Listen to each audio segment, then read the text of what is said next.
Good evening, everyone. Good evening, council, senior leadership, and to the public to the regular council meeting for Wednesday, February 19th, 2025. We respectfully acknowledge that the land on which we gather is the unceded traditional territory of the Comox First Nation, the traditional keepers of this land. We have no introduction and approval of late items. If I can get a motion to approve the agenda for February 19th, 2025.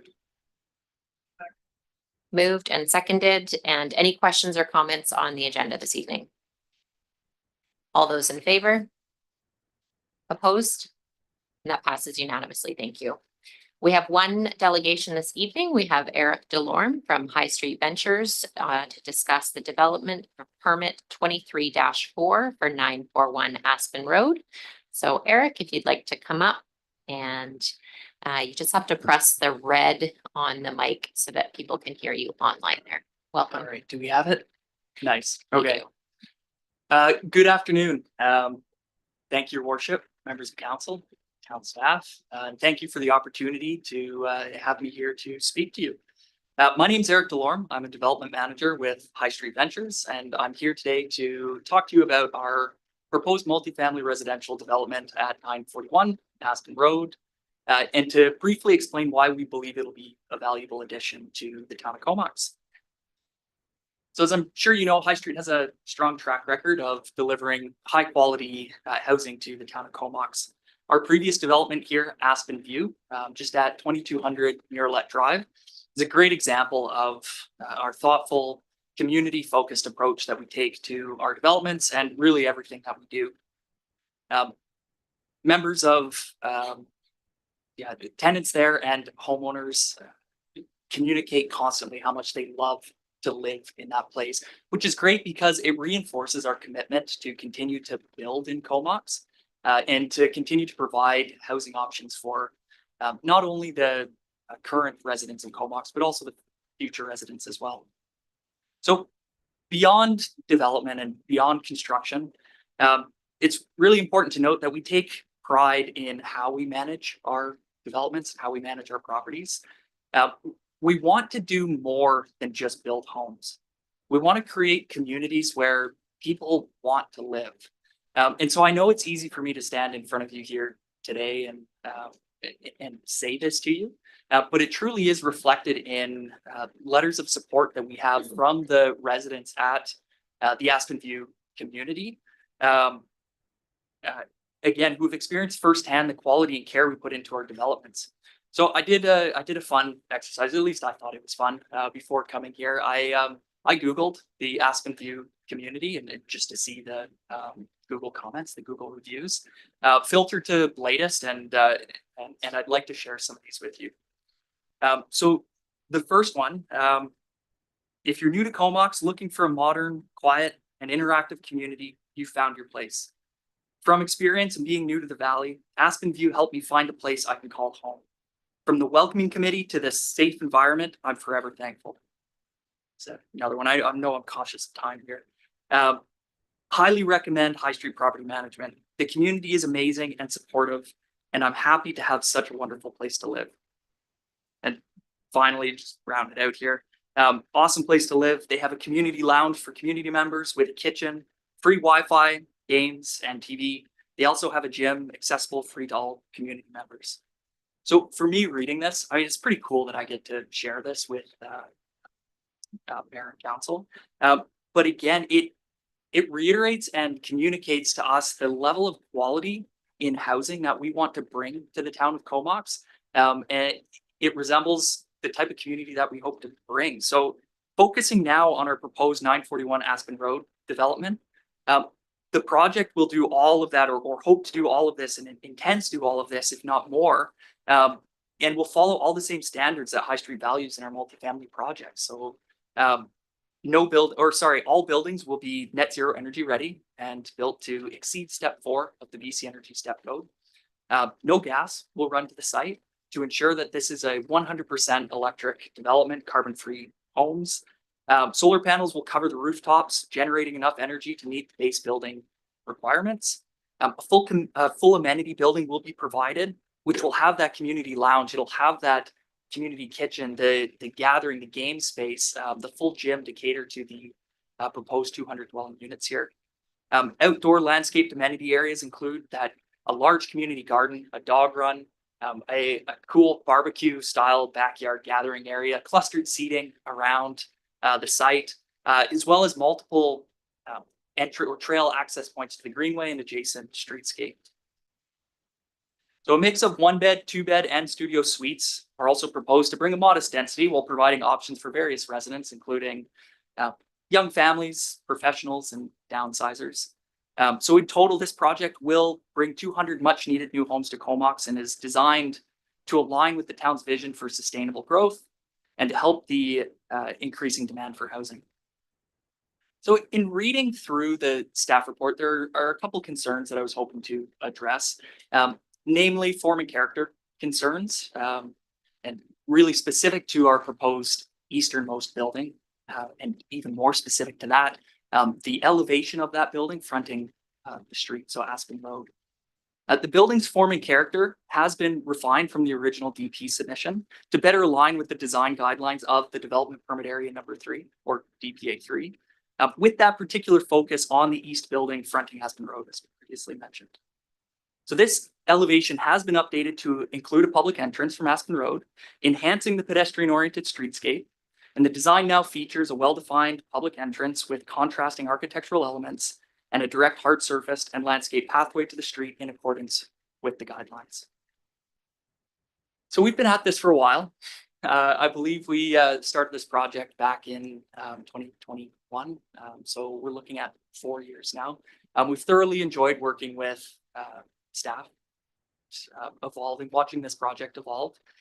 However, we are at the point now where we're so close to being able to deliver Comox a residential development that we can be proud of. And so with that being said, no further revisions to this elevation will be considered by High Street. It's our feel that understanding the design language that we've spent so much time and focus to have on this site so that the internal community can be just that. It can be a community, and we can focus on providing the residents, the future homeowners here or tenants, everything that they deserve to tie in this cohesive, complete community. So individuals arriving by vehicle will naturally enter the site through one of 2 driveways. They'll park in the designated parking areas, whether that's visitor parking or tenant parking. They'll have complete access to the public entrance, and pedestrians can access the site via trail connections to the greenway or through sidewalks and pathways near the driveway entrances. So for those specifically seeking access to the east building from Aspen Road, a public entrance has been provided. So with all of this, we know that we want to bring a community-focused development to the town of Comox, and are in this struggle between trying to appease a one-size-fits-all DPA guideline, which would be at a detriment to the overall site functionality. So it's for those reasons that we are not entertaining further revisions to this elevation. However, we are incredibly excited for the opportunity to bring this project to Comox and continue to be a positive contributor to the community. We believe this development aligns with the town's goals for sustainable, reasonable growth while addressing the pressing need for high-quality housing. Appreciate your time, consideration, and I'm around for questions should you have any. Thanks, Eric. So we'll just go, if you want to stay there at the podium, that would be great. Okay, we have any questions for Eric before we come to this later on the agenda? Councillor Swift. Thank you, Eric. I just wanted to confirm it's going to be a rental building, or is it condos? The intention right now is rental. However, we typically don't make that determination until closer to the products ready to go to market to make sure that the town of Comox gets exactly what's needed by the market. But right now it is intended to be rental. Yes, it's the same product at the end of the day, whether it's a rental product or a sale product. It makes it easy for us to switch to meet market demands. Any other questions from council? Great, thank you very much. And we'll be coming to this later on in the agenda. Thanks so much. Thank you. Counselor Blacklock, can you just turn that mic off for me there? Thank you. Thank you. Okay, we're moving on to page 6. We have adoption of the meeting minutes from February 5th, 2025 for adoption. Okay. Any questions or comments on the adoption of the February 5th meetings? All those in favor? Opposed? That passes. There are no council committee meeting minutes. There are 4 items on the consent agenda. If I can get a motion to receive those 4. Okay. For receipt, all those in favor? Opposed? And that passes unanimously.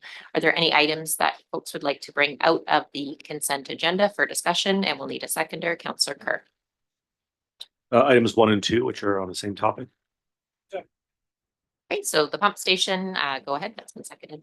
Just a quick update from our sewer commission leadership meeting this morning. So the engagement process is continuing with Comox residents. And there's an open house tomorrow night, 5 to 7 in the sale buildings down at the marina. And there's been a lot of community feedback, which has been really well received by CVRD staff. And so there's now 4 design options. And so any residents that want to provide input can do so. They're using a democracy voting process. And they're trying to find the best elements of those 4 designs to blend it into the neighborhood as best they can, given the changes needed at the site. So 5 to 7 tomorrow night, either before or after the first intermission of the hockey game. And yeah, whip down there, put your dot on, and then go watch the second period. Thanks. Councillor Grant. Just wondering if maybe Jonathan could, so I just wanted to ask about number 2, where they're bringing the town of Comox kind of into it and asking what our role is in this. I'm wondering if have we gotten back to them, because we don't really have much of a role in this. So We would just want to be sure typically, that we're keeping that up. we would typically get back to someone after it's been discussed. So if council wishes, we can ensure that they're aware of the meeting tomorrow, or I think that's the next best step. Councillor Kirk and then Councillor I Blacklock. spoke to Mr. Eves, and he is aware and plans to be there. He also, after chatting, understands the role of Comox, and we have a limited role. It's more approving the final development permit. So Thank you for doing that as a switch commissioner. Councillor Blacklock.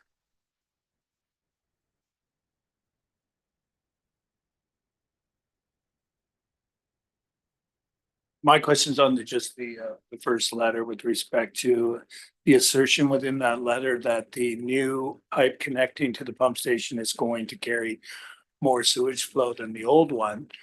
And it's a larger size than was, is that correct from the sewage commission's We'll just like, go through. my understanding was we weren't changing the overall capacity of sewage going into the Jane Place pump station. But we were going to use a larger pipe to accommodate future increases in flow. I'm gonna go over to CAO Wall to see if he wants to direct. that's correct. Yeah, okay, so it's not necessarily a fact that it's, I think that the concern is obviously there's going to be more flow and more potential for any sort of odor risk.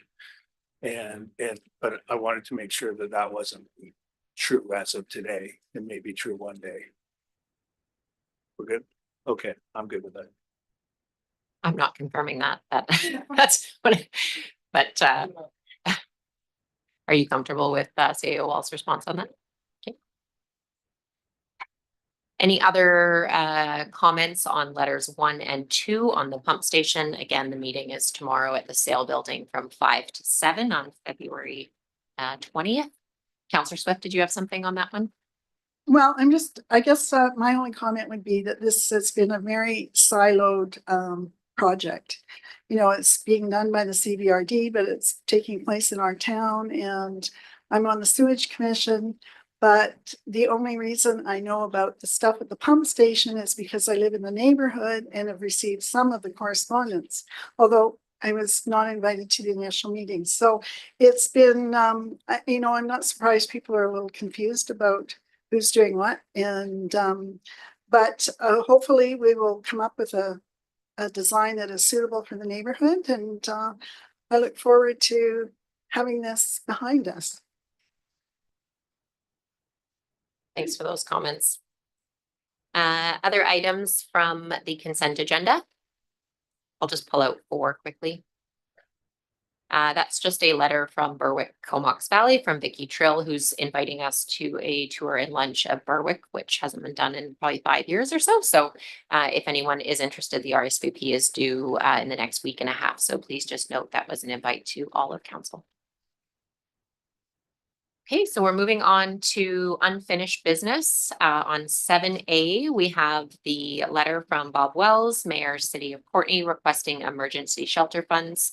This item we dealt with at our last council meeting, and later on in the agenda, we have a reserve fund review, so that item directly takes care of that. So unless anyone wants to comment on that now, later on in the agenda, we address getting those funds over to the City of Courtenay for that request.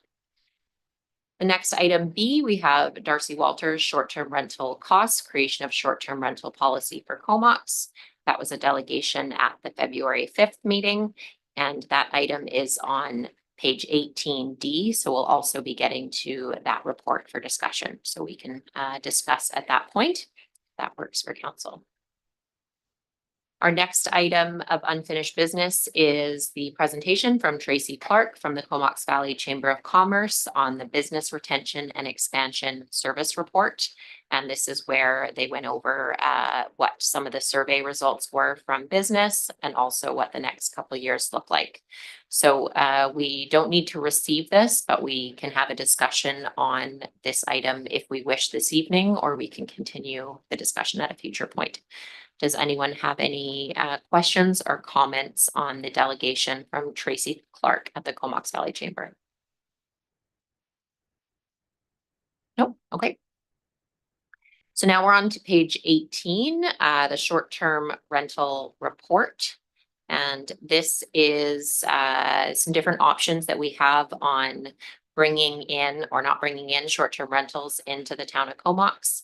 And so in that report there is a recommendation that we ask staff to prepare an amendment to zoning bylaw 1850 to allow short-term rentals in residential zones, excluding multifamily, medium and high density, and that we prepare an amendment to business regulation bylaw 1882 to include short-term rentals as an eligible business license with a cost of $300.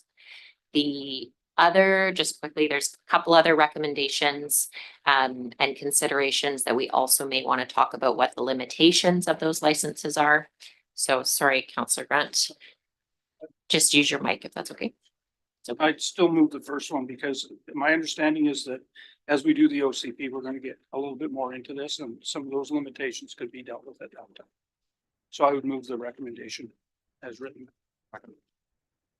Okay, so the recommendation as provided, which is to amend the zoning bylaw and allow for business licenses at $300, has been moved and seconded. And before we get into any possible discussion, this is to put us in line with the provincial regulations. And so, of course, they have some regulations of where they can be within houses, and we would be adhering strictly to the provincial Airbnb regulations. Any questions or comments on the recommendation? We have Councillor Hazlitt. And just confirm, if we do end up passing this tonight, this covers everything that Darcy brought forth the other day to make sure that we be in line with all of the regulations from the province to make sure that this is something we continue to do. That's correct. This will allow the town to issue business licenses, which will then allow those businesses to register them with the provincial government and then be on short-term rental listing sites. Just have a question on, I know like our annual business license fee for regular business is like 100, 125. Is the 300 something that we kind of pulled around? Or I'm curious where that number comes from as far as other municipalities short-term rental business license, or if Yeah. that's an arbitrary number. No, I'll pass it over to Director Houle. Thank you, Worship. It's a number that I came up with based on past experience implementing vacation rentals, just given the review that's required and the health and safety inspection that's required. That number could be 250. I've seen 250 as well. understanding that the residents also have to pay a license fee with the province as well. So it's mainly to just cover a bit of staff time, but that number could be 200, could be 250, 300. The idea is that it's slightly higher than or twice as high as the existing licenses. Thank you for that. Yeah, wasn't looking to necessarily lower it, but just curious where the costs come in. So cost recovery, Counselor Swift. Thank you. If you have an already approved secondary suite, is it necessary to have an additional inspection for a license? Through the chair to Councillor Swift, if it's one that was completed recently, then it may not be necessary to complete an inspection on it. If the building inspector has some familiarity with it, but the idea is it's a health and safety inspection. So it's really just looking at, if there's a fire extinguishers in it, is there the smoke alarms working? So items that could be addressed in a building inspection for a secondary suite, but it's also helpful to have a health and safety inspection by the fire department as well. So not just a building code specific inspection, but more of a health and safety inspection from the fire department. Counselor Blacklock.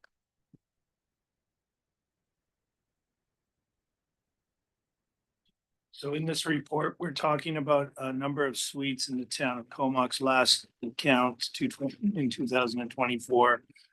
That was 132, with 118 being an entire home or an entire apartment, and 14 being a private room within a house. So I assume those ones are the bed and breakfast. But my question is regarding, do we know of these 132 unique short-term rentals, how many are within a already licensed suite and not within a suite that is not authorized by the town? Because I'm really worried that we're going to create a situation where to get a business license, you require an inspection. And if your suite is already not authorized, you're going to run into a situation where we're going to be opening up walls to approve it. Just go over. See Yeah. your wall. first. We don't know how many are within legalized and unlegalized suites. With the changes that the provincial government has brought in, you will not have the ability to do it in a non-legalized suite moving forward. Right. Okay. Well, I mean, it's just, for me, if you have a legal suite in your house, you're already paying double utilities, double garbage, double sewer, double water. To then tack another $300 onto that seems a little bit high, given that it's only $150 for a Airbnb or for a bed and breakfast currently, correct? We're only at $150. So to double it to $300 on top of the already doubling of utilities, everything else seems like a lot, but I support the concept of getting business licenses out so people can be in compliance. It's just I'm testing your guys' reactions to a lower fee of $200. Anyone want to comment around the table? I'm okay with the 300 as far as cost recovery for the Yeah. business, but Yeah, from what I just heard from Randy, and maybe I'm wrong, is it would be up to 300. So he'll work that as we go, because this is brand new. So he put it high somewhat purposely so we can figure it out and then decide from there. I think that's what I heard. the cost is set at 300 for now, but obviously like any policy, like if we get this in place and figure out but it is set at 300. Yeah, that's correct. It's set at 300. It'll be in the bylaw at 300, so it's not something that can just be changed. It certainly can be. It takes a couple of meetings. So I guess what I'm saying is that if council wants to set the price differently, now would be a good time to set it. And then it can always be changed in the future, but I wouldn't set it now if it's not the price you want it to be. Okay, thanks for those comments. Anyone, Counselor Kerr? So, yeah, I fully support helping residents get on side with province regulations coming in. And hopefully we can get as many of them, to the deadline, before the deadline, knowing it's gonna be a lot of staff time.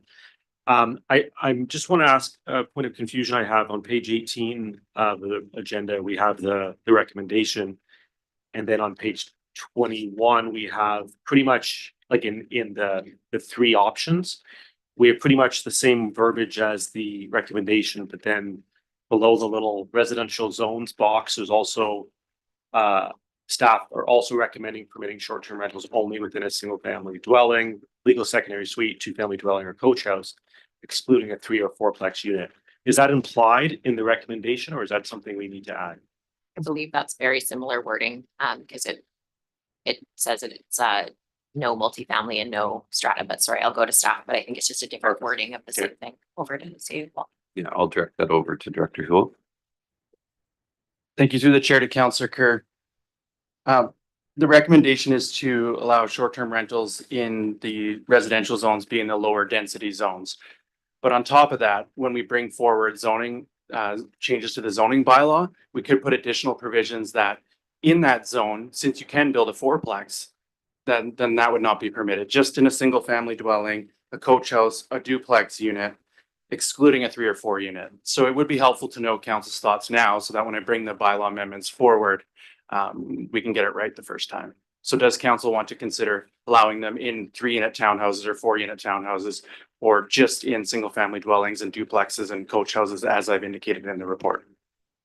Is there any rationale, sorry, Councillor Kerr, is there any rationale for why we wouldn't allow having one in a triplex or fourplex? Is it a parking or concern that people then build them for that reason, or what is the rationale for kind of excluding a triplex? Dear your worship, I think just to limit the impact on available housing, and also limiting the impacts on the neighborhood, perhaps. There could be more of an impact on noise in short-term rentals. I know that there's that stigma, which isn't always correct, but it's definitely out there that could have more of an impact on the neighbors. Okay, for nuisance. Sorry, Councillor Kerr. Yeah, no problem. And I think what I'm trying to decode through this report is how can we, again, help these residents come on side with the province, but also not take away much needed housing stock from our town. We don't want to open the floodgates accidentally to making it so incentivized to have more. I won't use the vernacular of the companies that do this, but more short-term rental stays. So how do we? I guess the question to staff is there anything else we could put in this recommendation or add to it through zoning that would prevent loss of much needed housing in Comox? I think that's where you get into the different options that you have in your report. It's really difficult to say, because you'll hear from homeowners that will say, if we can't do a short-term rental, we're not going to do anything.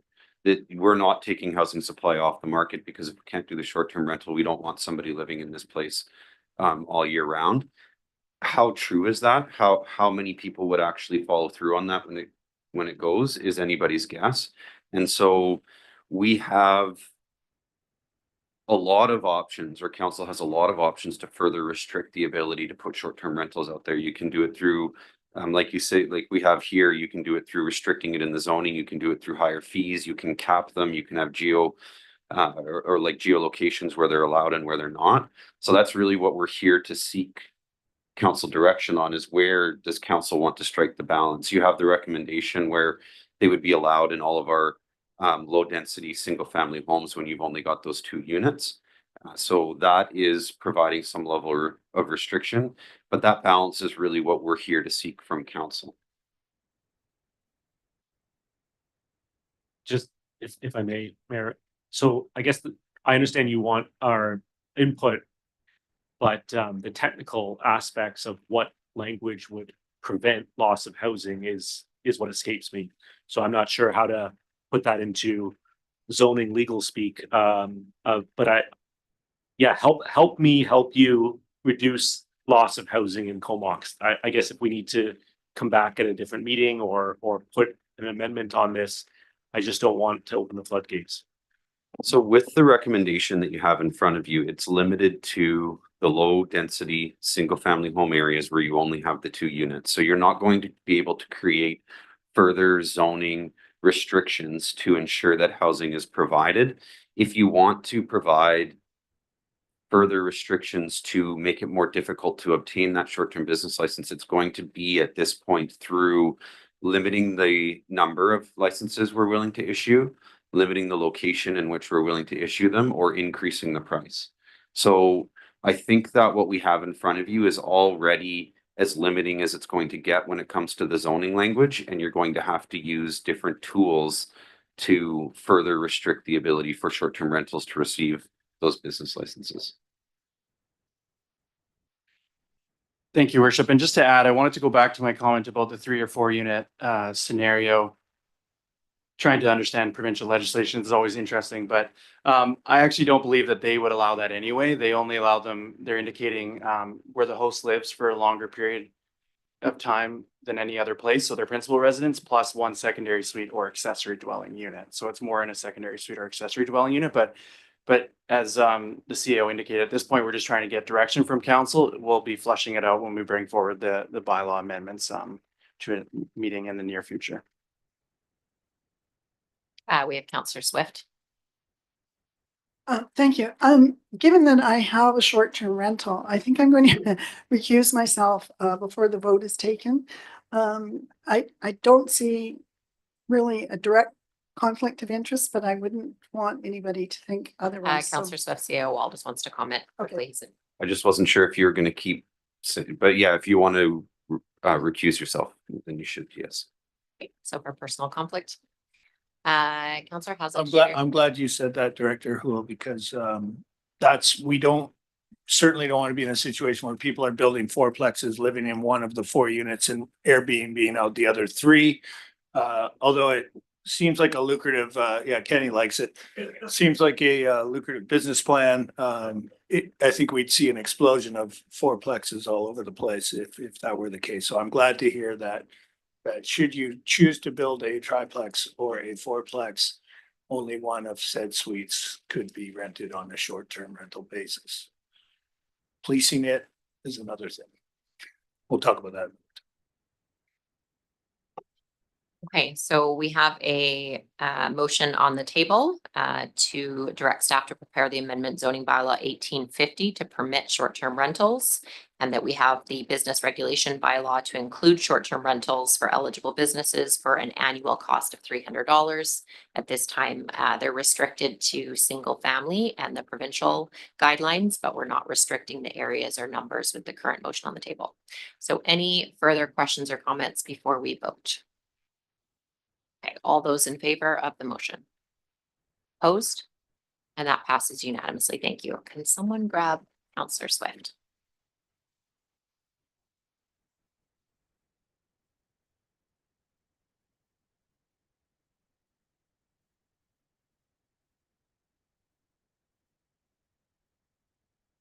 Welcome back. Okay, so we have no special reports. For bylaw adoptions on page 23, we have RZ 24-3, Comox Planning Procedure Amendment Bylaw number 1780.17 for fence height for adoption. Okay.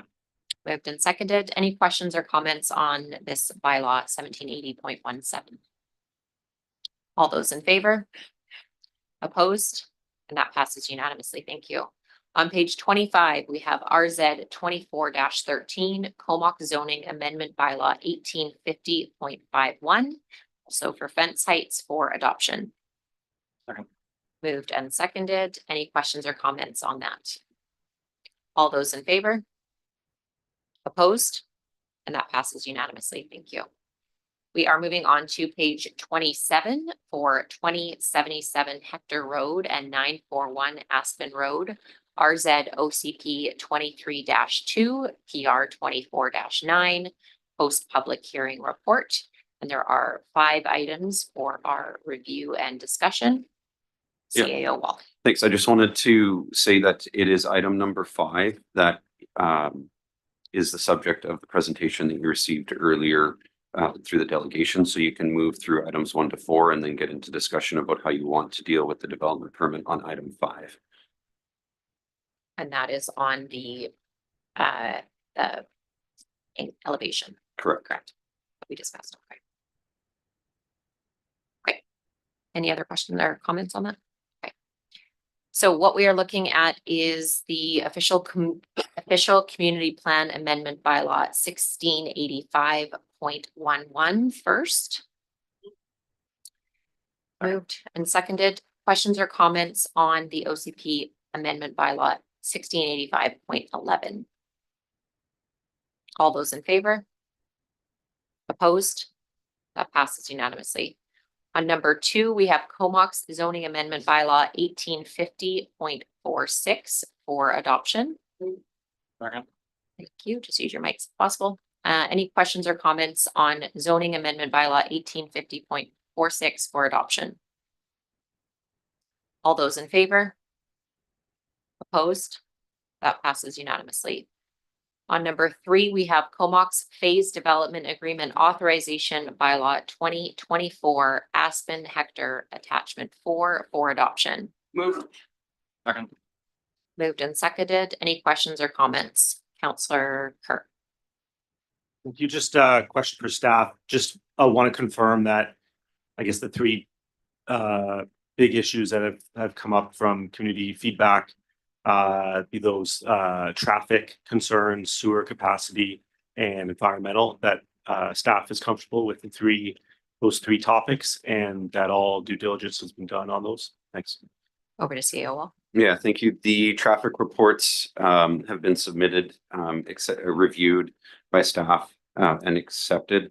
The environmental reports have been reviewed or have been submitted by registered professionals, accepted by the town and accepted by the province. And the sewer capacity for the second phases of this development have not been managed yet by the regional district. There hasn't been a plan put forward, but we do have covenants on the property that prevent them from developing beyond the capacity that we do have. And we're expecting to hear back from the regional district within, a number of weeks with a plan to move forward and be able to service the whole area. Other questions or comments on number 3, which is the Comox Phase Development Agreement Authorization Bylaw? Counselor Mayer. This is for staff as well. And can you just remind me, so for the next phases, are we likely to see anything? Or is like the approvals that we're making now will be kind of global and we won't hear anything more? Like So these what you're approving right now is the OCP and zoning changes. So functionally, most of the big questions will be answered. Development permits will still need to be received. Whether or not those come to council depend on, I guess, the size and scale of the projects. Our planning procedures bylaw does delegate and allow the Director of Development Services to make decisions on those, but depending on the complexity of them, they may be forwarded to council.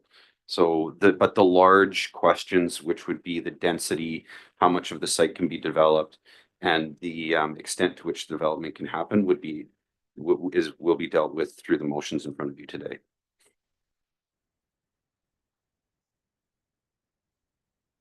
Okay, we're still on Comox Phase Development Agreement Authorization Bylaw 2024, number 3. Any further questions or comments before vote? All those in favor? Opposed? And that passes unanimously.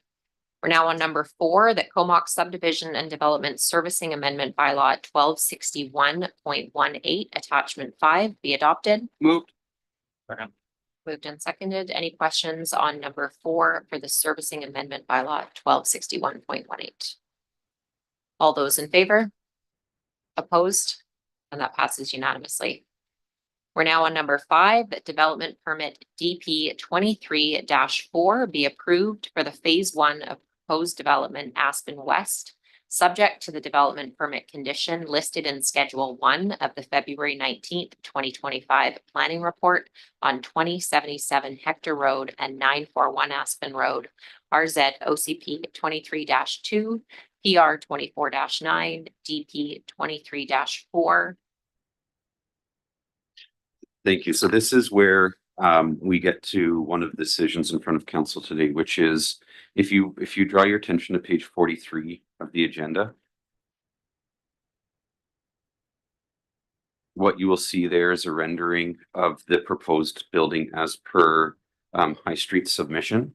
And so the staff recommendation, and the reason that we're here in this discussion today is that there's been a difference of opinion that was unable to be reconciled between staff and the developer. Staff were wanting to see a stronger articulation and pedestrian presence in this area. The developers spoke earlier about their feelings of the changes they've made regarding the landscaping. So what they have here with the development permit is what the developer is proposing in the area. If council sees this rendering and finds it acceptable, you should move the alternative to the recommendation. If council would prefer to require the developer to provide further changes to the building, then you would move the staff recommendation. So again, the alternative recommendation will end up with a product similar to what you see on page 43. And if you move the staff recommendation, further changes will need to be made. And just as the alternate recommendations are on page 28, which is the second page of the staff report, we have Councillor Kerr. Just a question for staff, just in layman's terms, could you like explain the changes that staff wishes? Just again, this isn't my language, so it'd be helpful. Thanks. I'll pass that back to Director Gould. Through the chair to Councillor Kerr, some of the changes that staff see would align closer with the development permit guidelines is to just expand that entry. So you'll see the larger grandiose entry is actually on the inside of the building where it basically spans 2 stories in height and it's wider.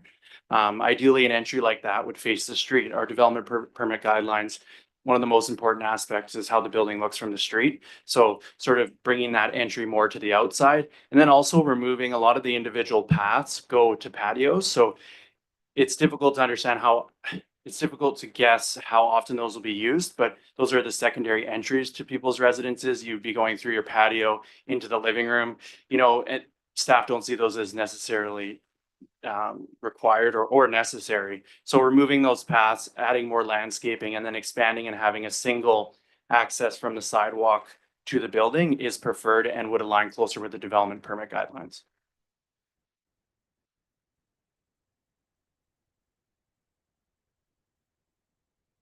Any follow-up there, Councillor Kerr?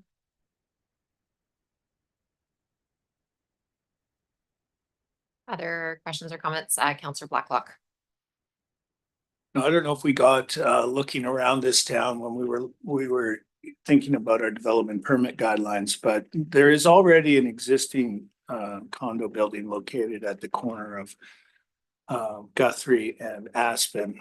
It is known as the Aspen View apartment building, I believe. It's the one, not Aspen View built by High Street. Across the street, I believe it's Aspen Village or Aspen. It's a rental apartment at any rate. It has strata owned units, some of which actually are owner occupied, but I lived there when I first moved to Comox in 2006 and moved back to Comox, I should say. That building is an L-shaped building that has its primary entrance on the inside facing the parking lot. The outside faces the street, it's on the corner. And with that building, similar to this plan, the lobby walks straight through. So you can walk right through the front door out the back door, and in this case, the back door faces the street. And when I look at the landscaping plan, I see the street along the street, we're planting rows of trees as well to further, I don't think we need to impress that much on the frontscape of the building when from the street, it's going to be trees all in front of it. So for me, I would support moving ahead with the design as is, and that would be the alternative to the recommendation. Thanks for your comments, Councillor Blacklock. Other comments from council on the recommendation from staff or the alternative to the recommendation, which is the drawing that we see on page 43, I believe. Councillor Mayer. I don't have any problems supporting the drawing as is. So I can support the alternative recommendation. So should we have a motion on that, or did you make it ready? I'll get Councillor Blacklock to make the motion. It sounds like you have a seconder if you want to make the motion for the alternative on page 28. I can read that out if you wish.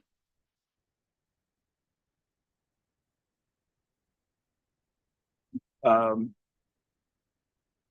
development permit 23-4 be approved and issued for the phase 1 of the proposed development at Aspen West, subject to the amended development permit conditions as follows.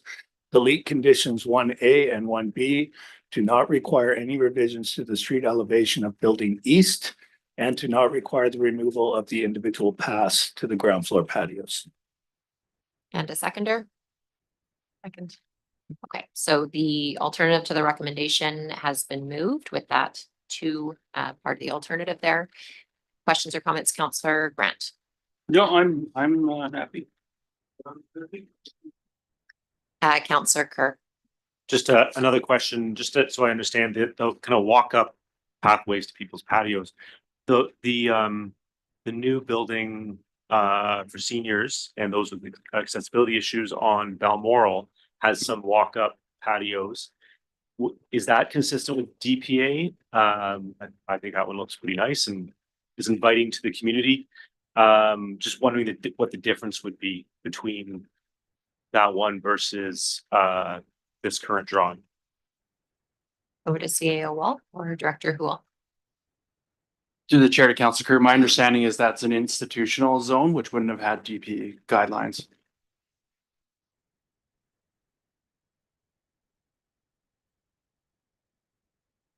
Other questions or comments before we vote on the alternate recommendation? To delete conditions 1A and 1B to not require any revisions to the street elevation of building east, and that's on Aspen, to not require the removal of individual paths and floor patios. All those in favor of the alternative recommendation, opposed? And that passes unanimously. Thank you. There is a number 6. Nope. That staff be directed. Yeah, that was part of the motion, so we're good on that. Thanks everyone for that. So that brought in those to Town of Comox zoning. We are on page 120 of new business. Can we just pause for 1 second? I want to make sure we have everything we need before we move on here.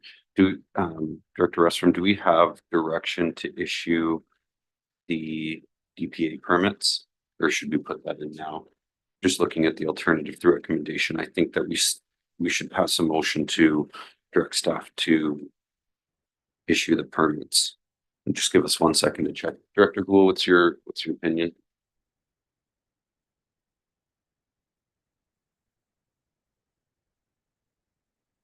Sorry, I thought you said Director Russwurm.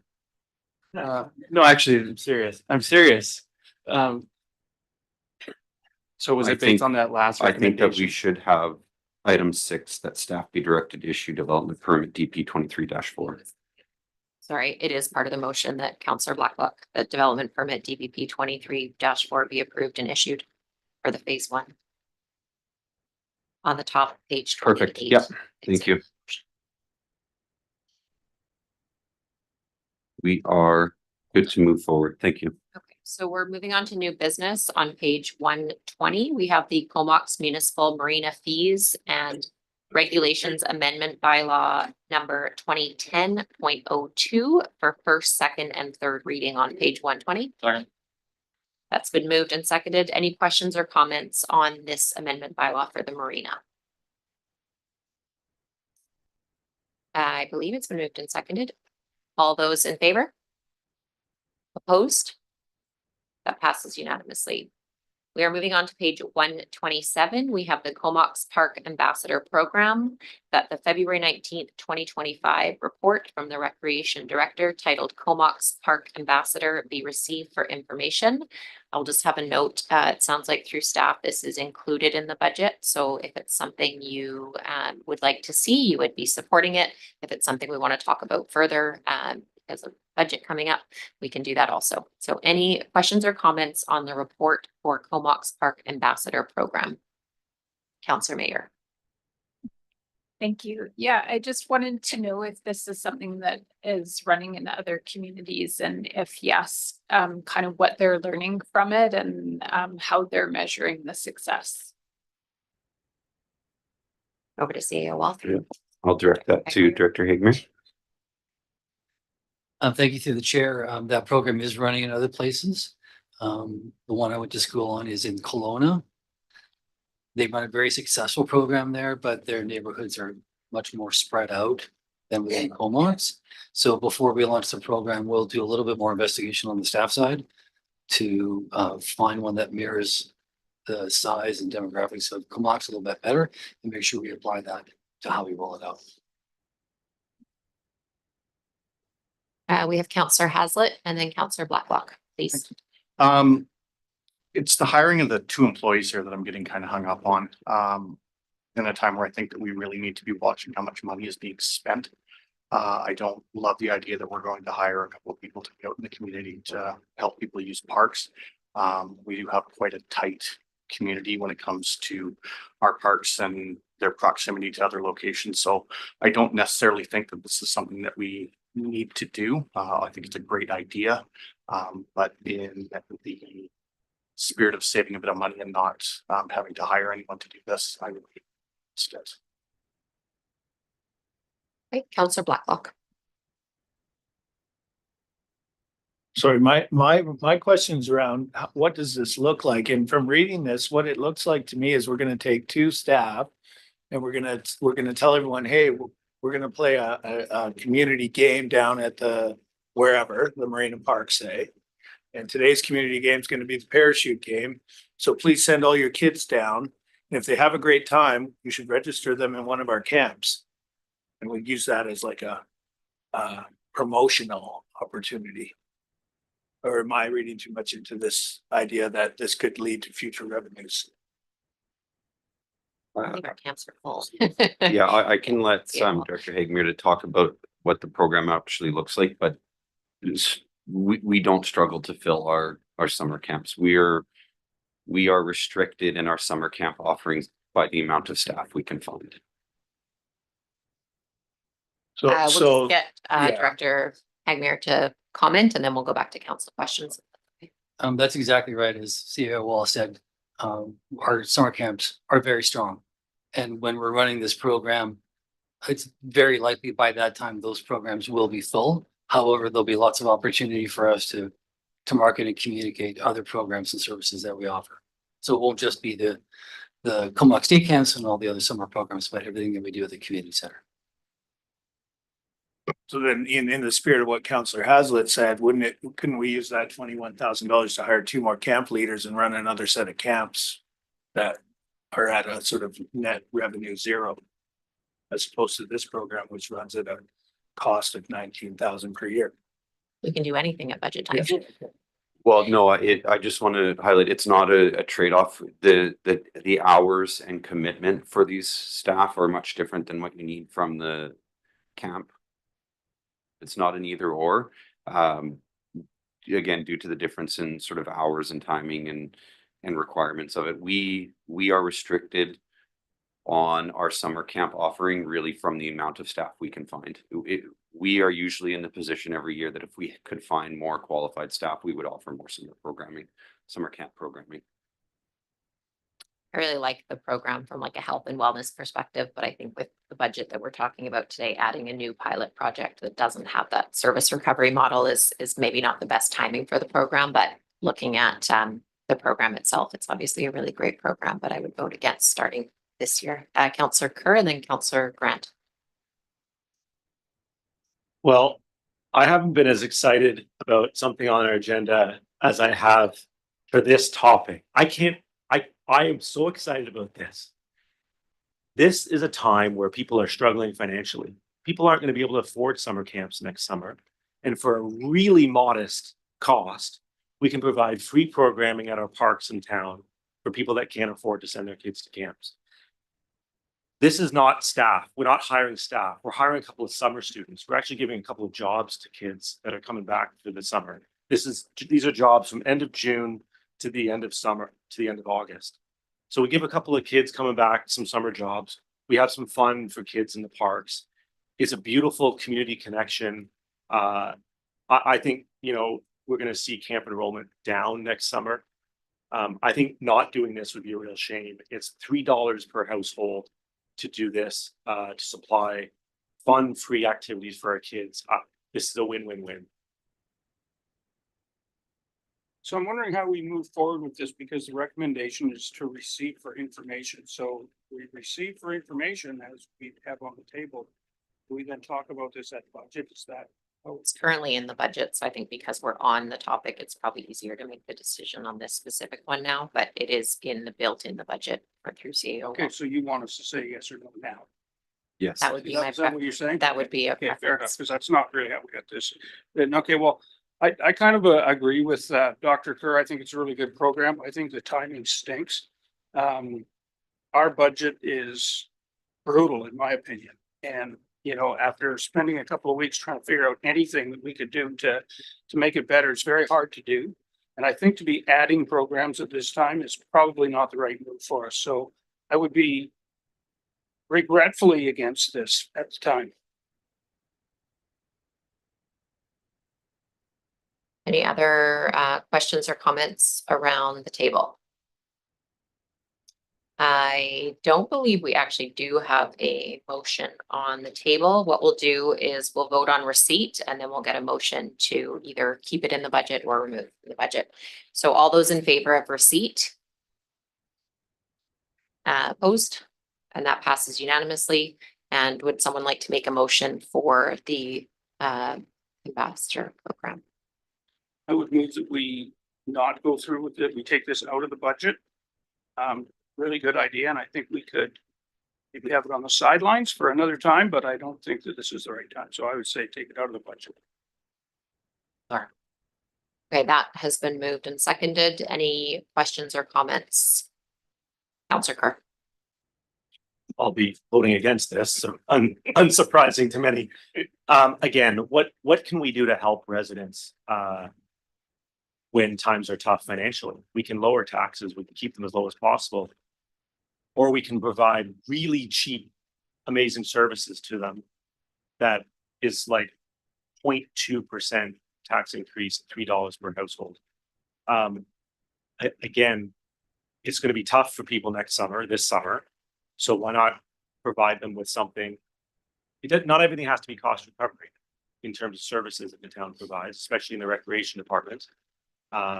So I just really think that we talk about helping people. We talk about helping people financially. This is a way to help people financially by actually adding a little bit of cost to our taxpayers to actually help more people that need it. Councillor Mayor.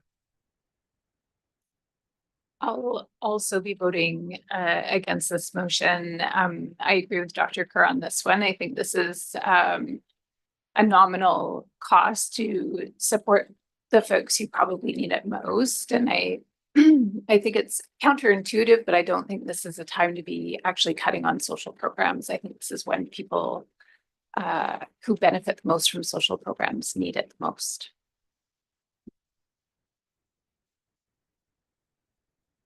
Okay, without further ado, those in favor of not including this in this year's budget as a pilot program for the Comox Park Ambassador program? And opposed? And so that passes. And thank you very much for providing the report, and we can potentially table that for future economic times.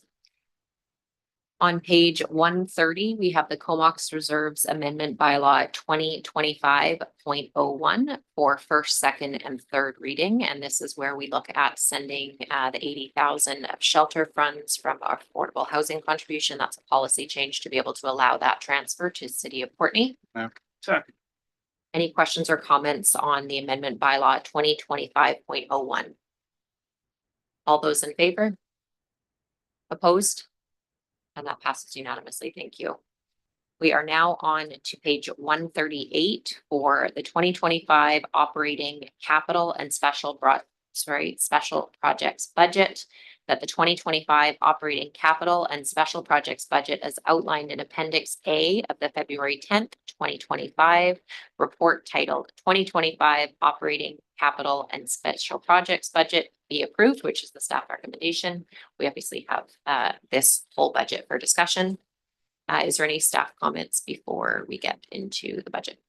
Yeah, I just wanted to highlight for council that this is a no service level change budget. We don't have any proposed expansion of services, nor do we have any new positions in here. It is a larger percentage increase than I think a lot of us would like to see. But the reality is that Comox was very fortunate at the time where we locked in our collective agreement. I think probably just months before those large inflationary spikes came. And we've known for a while that when the collective agreement came up for bargaining, that we had some increases that have been missed over the last 3 or 4 years that we're going to need to be made up for, as well as I would say a fairly large growth year over year in our RCMP costs. Really, those are driving it, as well as, a modest increase to just support the ongoing cost of the new IT infrastructure that we are bringing in to make us a modern organization. And that really does encompass the vast majority of the changes that we have. We have a small increase coming to try and help us keep up and keep on pace with our regional, with the other local governments in the region regarding the cost for our firefighters and our paid on call. And that is sort of the totality of and reality of the increase in costs that we're going to be facing in 2025. Thanks for those comments. And just from talking to Director of Finance, if we were looking at that percentage number that's on the table, it's about 115,000 per percentage with the current year's budget. So if we're looking for, every 115,000 is 1% of that number for the operating budget. So questions or comments from council on the either operating, capital, or special projects budget? Councillor Kerr. Thank you. Page 48 of the financial statement or financial package, or 187 for those following along at home in the agenda. 3/4 of the way down, we have the Bolton Anderton crosswalk. And we talked about, I think at the last meeting, potentially moving that up from 2028 to 2025. I was wondering if that's something we could consider. I think a couple others around the table might have been interested in that as well. So just seeing if anyone's interested in doing that. Thanks. Councillor Haslett. That is something that I'm interested in. It has been brought to us quite a few times about and how dangerous that intersection, or not intersection, that crosswalk can be. I would think that there's a couple of items in here that I've noticed that I think that we could probably get away with doing, and we can use the money from those options to bump this up. I think it's a really good idea. Councillor Swift on that specific item, or? Thank you. Yeah, I'm in favor of moving that one, and I noticed that it's down for community works funding. So would that still be possible if we moved it? Whether or not it's possible, we do have the capital to be able to do that project, and we can find other uses for the community works fund grant. So yeah, I wouldn't be concerned about it. Back to Councillor Kerr. So then I'll make a motion that we move the Bolton Anderson crosswalk project from 2028 to 2025. Okay, that's been moved and seconded. So now for discussion, just to understand what the impact would be then on the tax rate, or because it's within the 5-year plan and it's in capital, there would be no impact. Because this is new capital, 30,000, it's going to be pennies, the impact on the budget. So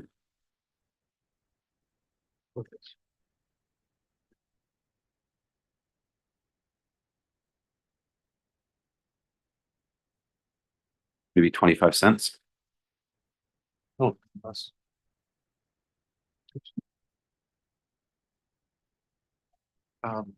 Since it's funded by grants, it doesn't have an impact on the tax rate.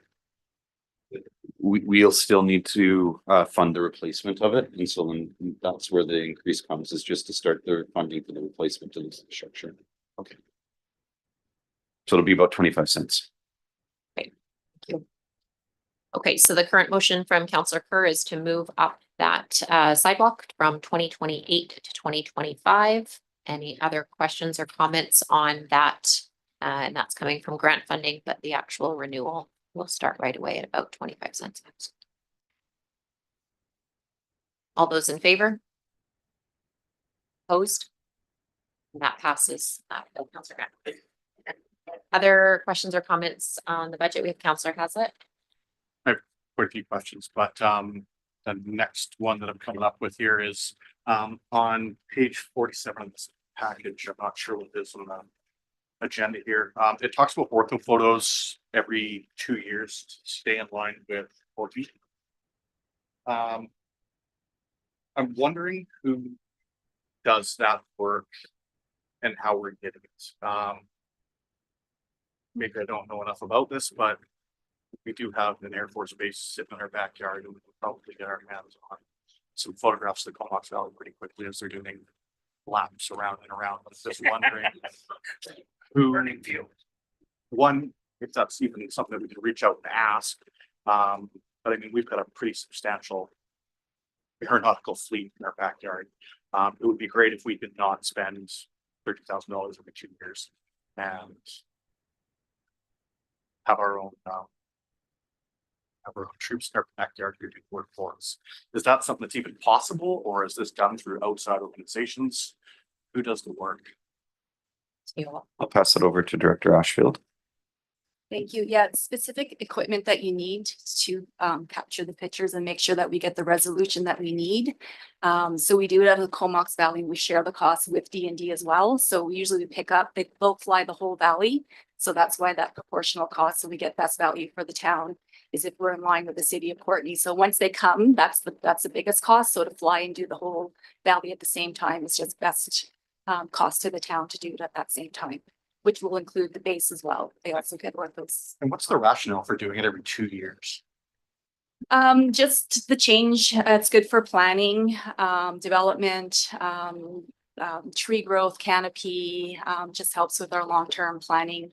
Our asset management plans as well, like we can see this physically where the locations are, elevations. So it's just good record keeping that we can have for future planning. Different things. Counselor Blacklock. The other good thing, I believe that the ortho photos, and correct me if I'm wrong, Director Ashfield, but I believe is BC Assessment also a partner in those ortho photos? Because the picking up of new improvements is also something that can be done via satellite for taxation rolls. Yeah, that's correct. The level of detail that we're picking up with our orthos it's just expanding as well with BC Assessment, where our buildings are. It helps with fire entrances, our NG 911 as well. So it does provide a lot of planning for different roles within different services that we need as a municipality. Yeah, and it's always expanding. Counselor Grant. Yeah, thank you. So over the last week or so, I've been, as I love numbers so much, I've been poring over the numbers. I think I've worn Jordan out with questions, probably asked him all about 3 times and got the same answer every time. There's really not a lot that we can do with this budget. It just is what it is. And most of what we're doing on this budget is stuff that has to happen. Like if we look at the IT increase, the RCMP, our staffing, and then the fire hall, we're at over 7%. We're at close to 8% just with that alone. I mean, that's an outrageous number, but that's just the reality of what it is.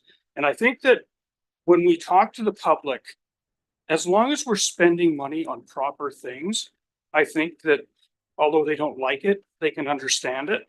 It's when we're throwing money around, and I don't see any of that in here. I think what we need to do for future, or as we go through this, is I think we need to get our developments through quicker, because that really helps with our tax rate if that's the direction we want to go. I think the industrial lands become really important to us, and I think we should have a real strong focus on getting those up to speed in some method if we can. And increasing our revenue sources if we can figure out how to do it. I think that's really how you move your budget forward. And then the other way that I think we can look at this is, are we providing too much of a service? Like, could we say cut the rec center back to 6 days a week? Could we, maybe if you have a pothole in your road, could it maybe wait 6 months before it gets fixed rather than right away? Like, you know, or is our service level maybe a little too high? I don't think anyone would agree to start cutting service, but I mean, if we want to get our budgets in line, those are the kinds of decisions that we have to start looking at and making. And I don't think there's much we can do on this particular budget, but you know, we can't continue to have these kinds of budgets. I think the other thing is we really need to be getting onto the province and the federal government on all the downloading that they do onto the municipalities. Like with this new bill 44, 45, 46, there's huge downloads coming onto us that we just can't accommodate in any way. And yet they're not standing there and bucking up with any money either. So, you know, I think we really have to get slick with our development stuff. If that's what we want to do, we need to get our industrial lands rolling. And then we have to look for other ways to save money. And, you know, I don't like to talk about service levels, but I think that's one that we could maybe look at to see if there's some areas where we could look at cutting service back in order to save some money on the budget, because the taxes are getting out of control for people in our community, I think. So, and the other thing, sorry, I forgot. The other thing is, I think with this messaging, we need a really good communication strategy to get this message out to the people as to why our taxes are going up the way they are. And it's all pretty legit. Like you can look at those top 4 things that I mentioned, and that's, you know, 90% of your budget right there. So I think as long as the public have an understanding, then it will maybe help soften the blow a bit. Thanks for those comments. Just a question on page 55, the actual budget. You don't have it on the agenda. With the feasibility study for the walkway from Marina Park to Ellis Street, I'm just wondering what other councillors think about not doing that in 2025. I think with the flood mapping that's been done and the rising sea level, the chance of us actually doing that walkway in the next 5 or 10 years is extremely unlikely. So I wouldn't mind putting that off, potentially keeping it in the 5-year plan, but not doing that 50,000 in 2025. But I will not make the motion until at least I've heard from other councillors on their opinion on that feasibility study. Councillor Haslett. I'd be in favor of putting that down. Councillor Swift.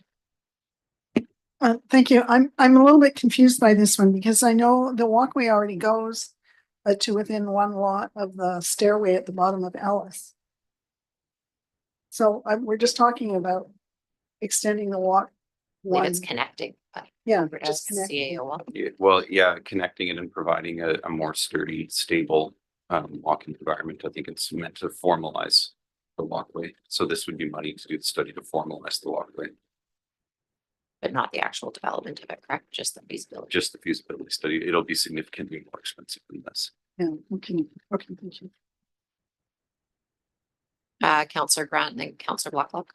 Yeah, I know this project pretty well because this was something that was really near and dear to Russ's heart, and it was something that he really wanted, and he kept putting it in the budget. We kept saying, but we can't do it. I mean, I think honestly, our waterfront walkway we're on the 100-year program. If you think we would get that done in 10 years, I'd be shocked if we could even get close. And so at a time when we're trying to cut some money out of our budget, I think that's probably one that can go. I mean, I did talk to the people at the bottom, just at the bottom of Ellis Street, and basically it was over my dead body. Will you do that in my yard? So there's no uptake by the people in front of it either. And I think it's just like, if you think you're ever going to get a long walkway out, you know, to the hospital and then back to the spit, that has been on council agendas for 40 years. And we can't ever seem to make it work, and for lots of good reasons why it won't work. But, you know, to throw $50,000 at that little piece, I think we could save that money and do ourselves all a favor. Okay, I'm going to make the motion that we remove the feasibility study and just leave it off the 5-year financial plan at this point. Sorry. Any other questions or comments on that operating cost being removed? Okay, all those in favor? Opposed? And that passes unanimously. Other questions, Councillor Swift and then Councillor Haslett. Thank you. I'm just wondering, this is page 56, the pop-up parks, there's 2 of them noted, Village Park Community Field and the Downtown Activation Lawrence site. So I'm just wondering if we could have a bit more information about what that would entail. Through to staff. Yeah, but over to Director Ashfield. So the pop-up parks would be various things that the Parks Department would propose to put in place on areas that are not active, like mini putt. The Lawrence site was brought up, I think, at previous council meetings as well, but potentially put in some picnic tables or have like a gathering spot that we can have there. So kind of utilizing or putting up different various activities that we can put in different locations, that we can move it around to different parks, that it's basically just green space that's not being utilized. So that was sort of the intent with that. So we don't actually own the Lorne site though, so we'd have to get an agreement with the owner. Yeah. Correct. And I believe, We have an existing agreement with the owner already. Oh, we do. So a pop-up park, then it would be there for a day or? how- probably for the summer, or we can move it around or a few months and then move it to different parts. Yeah, chess tables, badminton, yeah, just various activities that we can put into unusable spaces that we have in our parks right now. Counselor Hazlet. I also had a question about the pop-up park. The other one I've got on here is the dog park shade structure for $60,000 at Old Comoxell site. I spoke a little bit with Jordan about this week. Likely with the addition going in at Aspen Elementary, nothing will be happening there, but nothing will be happening at Comoxell for a little while. But I'm reluctant to put much money into that park. It is used by some people, although it seems like it's less and less. There were some really nice trees there, but whether or not they were rotten or not's a different story.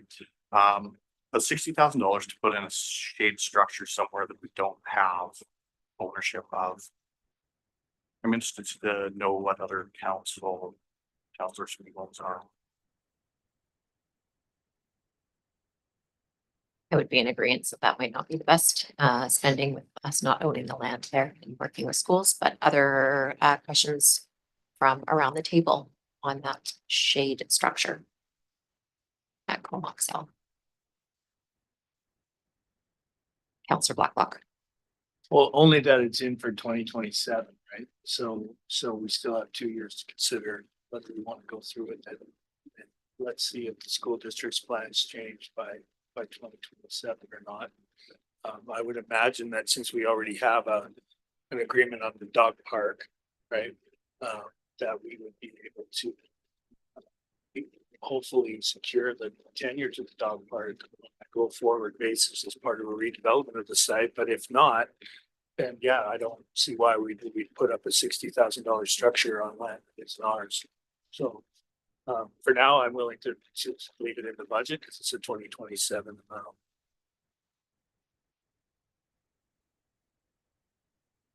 Any other discussion on that item, or was there any other items, Counselor Hazlet?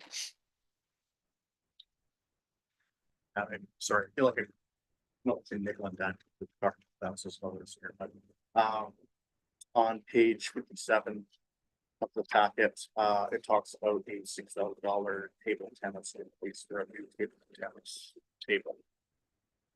Is this one of the concrete ones, or is this what a ping pong table cost? $6,000. Through to staff. I'm unsure, sorry, I would think it would be concrete. So This would be a permanent structure, sorry, Councilor Hassel. no problem. Would it be in addition to the one that's already at Anderton Park? Is it at Anderton Park? Yes, I think the location that's is being proposed by our parks manager would be the Lions Park. And is that one at Anderton Park used much? I think so. I'm not sure. Considering he has one proposed, I have a feeling that it's probably being used. But we can confirm that. Counselor Grant. Yeah, so I'm just wondering on these, when we go through these and we take these things out. Are these things that are amortized over, say, you know, you'd assume that would last 20 years, so it's amortized over 20 years, so 6,000 becomes 10 cents a year? Or is it 6,000 coming right off the top of the budget? You're correct on the amortization. What about when it's like a feasibility study and it's a one-time thing? Does that not come off Yeah, all at so once? council, you have, the way that you structured your budget when we went through this process was to have about $500,000 in special projects money available every year. If you remove, so for example, this year you removed the $50,000 walkway study. you have a couple of choices on what you want to do. You can find a different use for that money, or you can say, okay, well, we're going to continue to collect the same amount of revenue. That $50,000 will go into our general reserves. If what you want to do instead is say, well, we don't want to collect that $50,000 this year. Next year, if you want a $500,000 special projects budget, you're going to have to raise taxes, or you're going to have to continue to move forward with a $450,000 special project budget.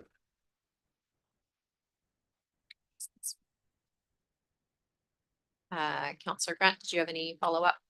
No, I'm just pondering what you're saying here, and we're bringing some things in, like we had the pop-up park thing, and then we didn't really have a resolution as to whether we thought that was a good idea. It just kind of disappeared. So I'm wondering if we want to, like, do we want to vote on that, or are we just good to leave it in, or what do we do with those kinds of? If you want to make a motion. Well, I don't know if I do or not. It's just, we have the discussion and then it just kind of dies, and so I'm not sure where that leaves us. I think the question was around what they were, but we didn't really get into whether they should or shouldn't be in the budget, but someone is welcome to do that. Yeah, and I'd just encourage council, if there's a project that you're not sure about, you know, you can start by just putting the motion out there to have it removed. And you don't necessarily have to vote on your own motion. You can vote against it, but then that way you're going to deal with the items, and then you'll know for sure where council sits on them before you move on. You know, I really often like to encourage council, just throw the motion out there, and then you'll know for sure where council sits. Counselor Grant. So I'm just thinking, we have I think you said we have a $500,000 reserve fund for special projects. Is that a reasonable number? Could we go with less? Would $300,000 be a good number for that, or is that not enough? I don't, you know, you're well beyond my understanding of what we could do. So, I mean, it seems like a lot of money to me, but I don't know. You know, $500,000, could you spend more easily? Could you spend less? Yes. Could you spend a lot less? Not without, you know, significant difficulty. You know, every year we know that there's items that come up that need to be done that are outside of the regular work, right? Upgrading our IT systems. Examples of projects that have come out of your example of items that have come in your special projects budget in the last few years is your climate and adaptability plans, funds for your economic development strategies, funds for the urban forest management plan. And so I can't really tell you whether or not you need a $500,000 special projects budget. I can tell you that it hasn't been an issue finding worthwhile projects to move forward, but that doesn't mean that council can't change that priority and we look at them in a different way moving forward. So I think it really is just taking a look at the items that we're completing and have completed in the past, and coming to an understanding and asking the question if that's the continued sort of level of investment that the town wants to be making in those items. You know, this year we've got the urban forest management plan, as well as funds set aside to do the tree protection bylaw options. Others examples of special projects we've done in the past were the native planting and drought resistant planting strategy. I'm just trying to think off the top of my head. We did work on moving to a cloud-based disaster recovery system for our IT system. So those are the sorts of things that are coming out of special projects. They're not superfluous, but having said that, you know, council, you can sort of make the decision on how much money you want to be investing in these different things. So we're gonna get another look at this budget later. Would it be possible to get a list of the things that we've taken out of that reserve fund, so I can just get my head around what we're using it for? Yes. Whether it's superfluous or not. Just to reconfirm, they are looking for approval of these budgets tonight, but we're not setting the tax rate until future meeting, but we would be approving these expenses. So if there's something you for sure want to come out, then we would be looking at it tonight unless we make another decision. I heard drug resistant planting strategy. Did you mean deer resistant? Oh, Drought, sorry, droughts. Like, what kind of drugs are they? Never mind. My question is, my real question is with respect to page. The one caught my eye here, page 56. What is a pickleball plaza for $12,000? I'll pass it over to Director Ashfield. It's just some improvements at the pickleball courts on Torrance. There's a section that's all gravel, so it's just put down some concrete and a little bit more benching and just to formalize that section, expand it a little bit because of its use. Would that, so that doesn't include a misting station and a shade structure? No, it's Okay. just to replace some of the gravelled area and expand their concrete area, and I believe putting in another picnic table structure there as well. And we do have an AED up there. Yes. Counselor Kerr. Been chatting about a couple of small items. Maybe on 66, we could have a discussion about plan for 2027, $15 million for a new town hall. So I'm struggling with that one, just given that can't spend 20,000 on summer rec programs in our parks, but we have a $15 million new town hall. So I'd rather do more rec programs. Did you want any staff input on that or more commentary? So Okay, well, we at the staff are trying to develop an understanding of what the cost is going to be to expand and maintain our buildings into the future. Right now, our town hall is not nearly big enough to house our workforce. We have half of our finance department in a rented space that's working for us right now, but is not a good long-term solution. We do need to move into an appropriately sized building to house our workforce. And so we're looking at different options for that. We also are looking at a fire hall that was built to service a community that was much smaller than what we have right now. So we know that we need expansions to town hall. We know that we need expansions to the fire hall. We need to work with council over this year to develop the plans for when that's going to happen. But what we wanted to do in this budget is start to indicate and put these numbers in here so we can understand what the cost of these are going to be. We know we won't be able to fund these projects out of our reserves. It is going to have to be done through borrowing. And by putting them into the budget now, it is meant to start to give us some more complete financial picture of what we're going to be facing in the years to come.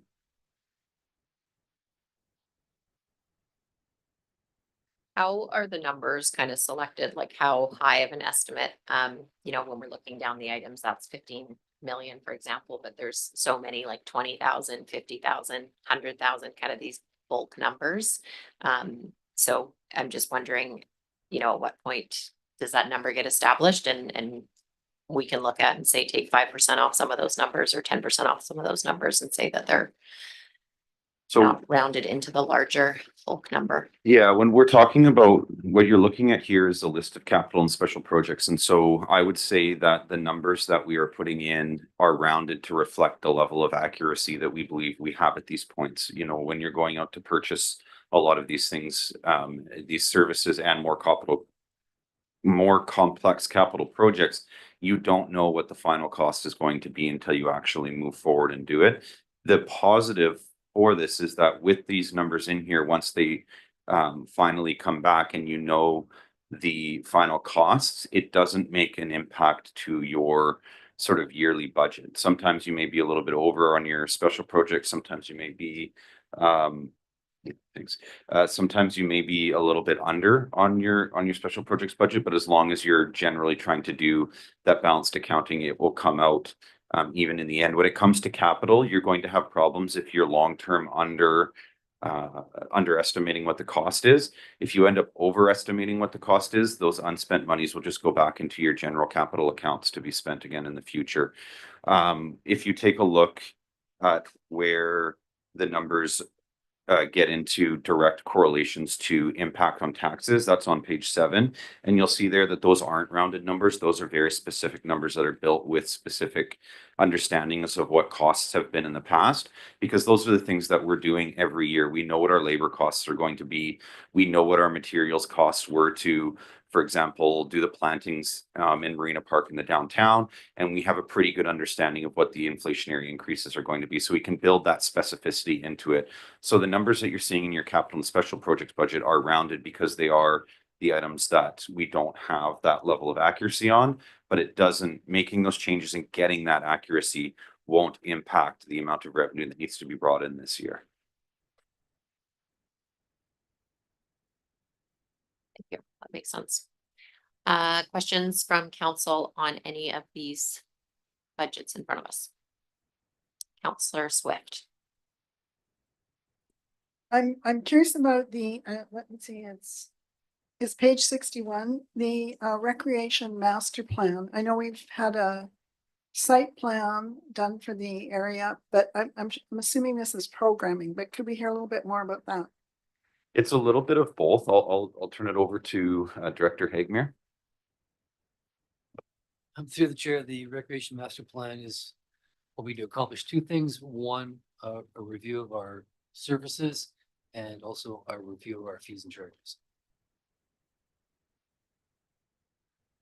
And so council, just to go back to your last question about whether or not the amount we have set for the special projects budget is appropriate, it's looking at these sorts of things and asking, are those type of reviews that we're doing where we're taking a look at our services, taking a look at our costs, going out and checking these things, using it as a chance to be a bit of a barometer to make sure we've still got sort of the right suite of services or the finger on the pulse of our clientele, if you will.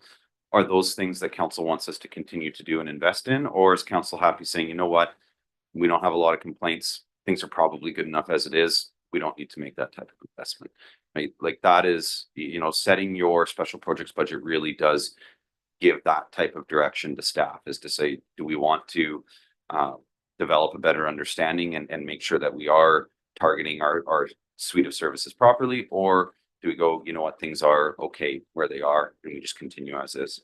Just as a follow-up, and Councillor Grant mentioned it earlier, every department is kind of broken out. Is there one list of special projects? We can give you a list of special projects across all the departments, yes.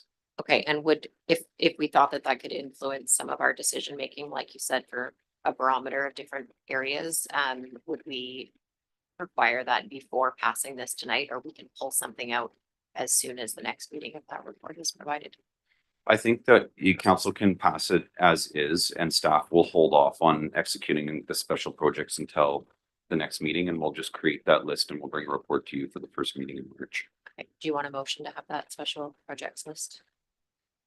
Yeah, I think there's a motion on the floor as is. So I think once that's dealt with, we can pass that secondary motion for a report.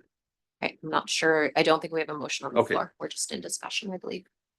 Councillor Grant. Okay. I would make a motion that we get the special projects list from town for all of the departments. It's really difficult, you know, when you're here and you're going, okay, got past this tonight, first time we've seen it. And then say, oh, there's all these special projects, but we don't know what they are. Right? Like it's really tough to do it this way. I would really like to be able to get a first blush at this and then come back to it later after we've had a chance to get some of these things straight away on it.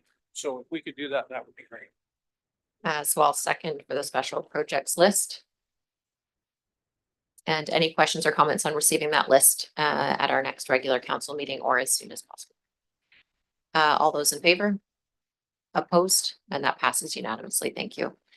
I believe we have Councillor Blacklock and then Councillor Hazlitt and then Councillor Swift. Well, I'll forego my questions because I was only going through the process of adding up all the special projects, so You I'm can do only that. halfway through. Councillor Hazlitt and then Councillor Swift. Okay, so I've got a question on the rec master plan and then another line in here. So with that master plan, is that 40,000? Is that for consultants to look at the information that we have? We don't have the computer systems that can track attendance in a class and how well that's doing versus say a different class, or? Yeah, we have the ability to take a look at that ourselves, but this would be a little bit more deep. It would be consultants coming in, taking a look at the suite of programming that we offer. What are the suite of programmings being offered in other places, connecting with our clients and asking them the questions, you know, what is it that is being provided here that you like? What do you think needs to be provided here? What would you like to be doing? And then taking a look at that and starting to build a projection in the future, the services that we should be providing. Thanks. My next question here is on page 66, and it is the storage unit for the fire car for $100,000. Can we sell this car, give this car away? It just seems to get moved around and around, and we don't really know what to do with it. What's the best option to do with this thing rather than spending $100,000 to store it? Yeah, I think that, so the last direction that we had from council was for us to try and find somebody who would want to take it and display it in sort of a museum setting. We haven't been able to find anybody who wants it. Who wants it in that sense. We've had interest for years for people that want to purchase it. I don't think selling it will be a problem, so we would just need council's direction to dispose of it. Can I please make a motion for town staff to explore options on selling the fire car? For a seconded. Okay, so for discussion, can we just get from staff, for those around the table that don't have some of the history on it, just a very quick, if it's known in front of you, otherwise maybe at a future meeting, but just where the history of this fire truck is before we say to dispose of it. I can circulate one of the old reports that has that information, and if Chief Schreiner is online and can hear us and wants to speak to it, he'd probably know.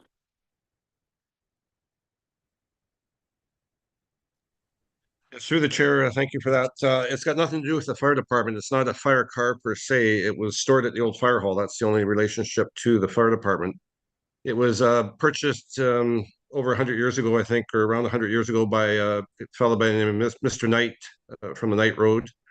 And it was leased or hired by Philbert for many years to drive dignitaries around.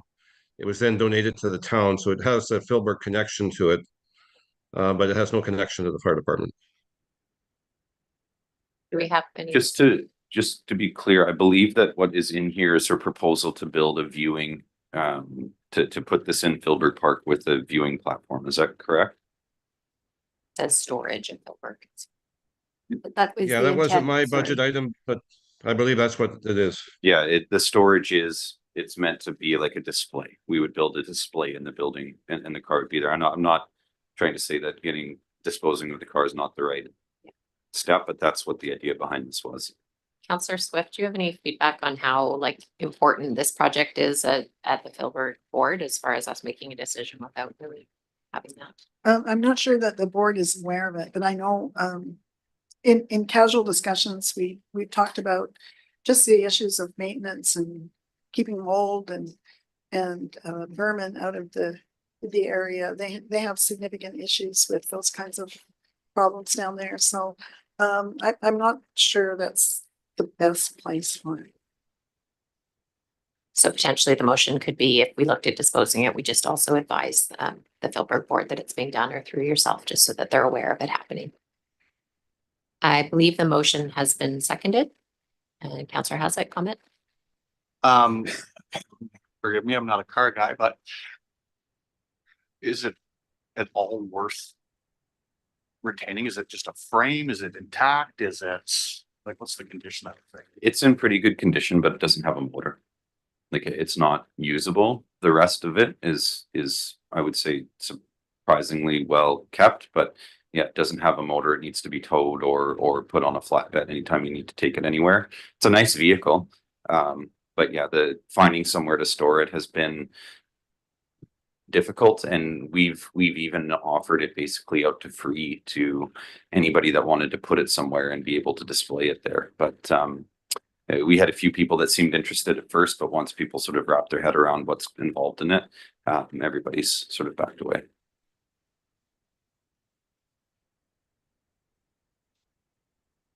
Councillor Swift? I wonder if the Merville people would be interested in this.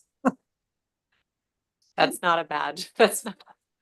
We'll just put it in the building, and then when they take it, it'll be there.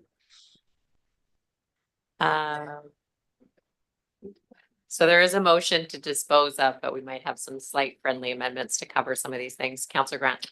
Yeah, well, this car's been hanging around town for 100 years now, as Gord said. There's no engine in it. It is in remarkably good shape.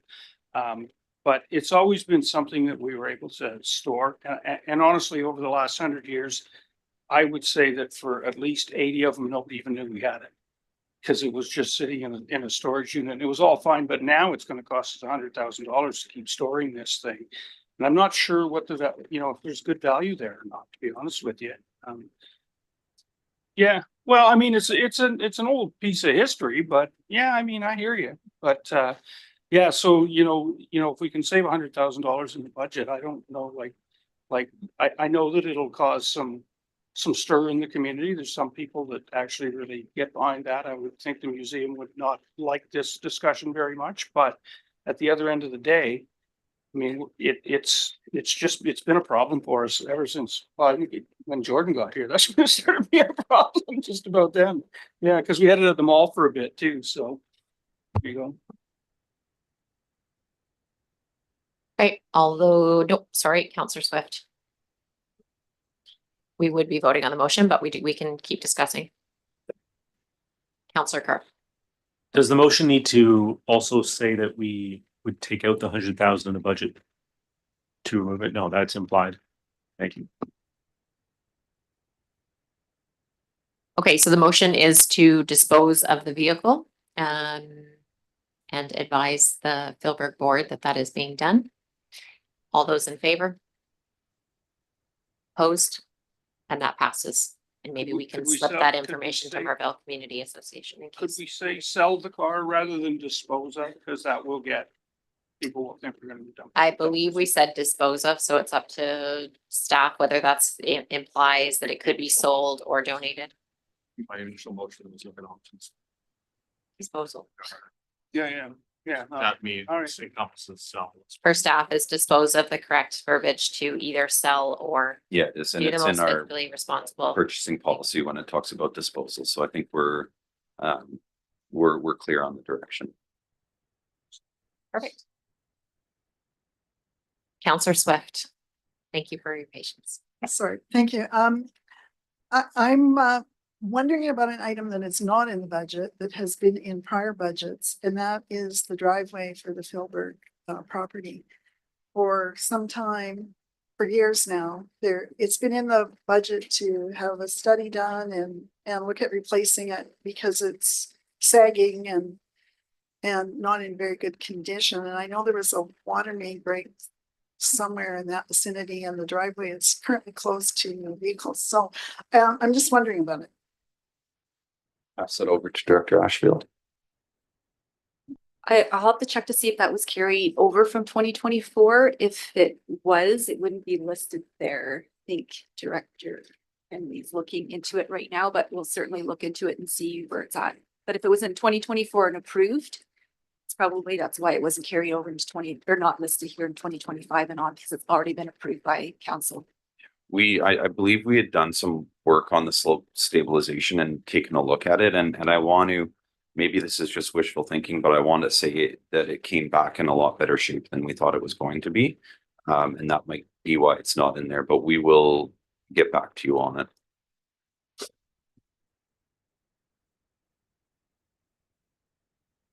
Okay, other questions or comments? We have Counselor Hazlitt. Page 47, I believe we've got $17,000 for the snow angels. Just like to know what $17,000 entails. And seeing as how we just had a dump of snow. Did we use the snow angels at all? Were the program successful? I'll pass that over to Director Ashfield. Thank you. Yeah, the intake is very low. Last year we had one match. And this year we had one person call in requesting a snow angel on our snow day. And that's all we've had. So it's pretty minor for sure. So what's the estimated cost for? It probably maybe a couple thousand at the most for just the one. It's a bit of staff time for Kylie to manage it, our clerk. I believe maybe a shovel and a bit of salt was given out last year, but a couple thousand would be all that we would need if it's going to be the same for next year. And So we've got right pretty now, hopeful we're not going to get any worse. right now we've got 34,000 in there for the next 2 years. Do you think that's something we should maybe take a look at and come back to council on for next meeting? Sure, yeah, I think that could definitely be reduced by quite a bit. Zero. Counselor Grant, do you have your, No, I'm wondering when Mr. Musk is gonna find his next. His next thing to cut. okay, no, not across the table here. Any other items for removal? So, what we would be looking at so far is we did have the removal of the Parks Ambassador Program. We did have the removal of the Marina to Ellis Walkway. We had the removal of the 100,000 vintage car display. We will be getting a special list from staff at the next meeting where we can potentially look at further. And the Snow Angels program at 17,000 over the next 2 years, or 34,000 total, will be reviewed. So those are kind of the main discussion points we've had so far. Are there any other items that you would like to pull out for discussion before we look at approval? Councillor Grant also mentioned, not sure about timing, so we can look at that, or we know the special projects where we can possibly make the biggest difference, we'll still have some impact on. Councillor Hazlitt. What is a mighty truck? Over to staff. Over to Director Ashfield.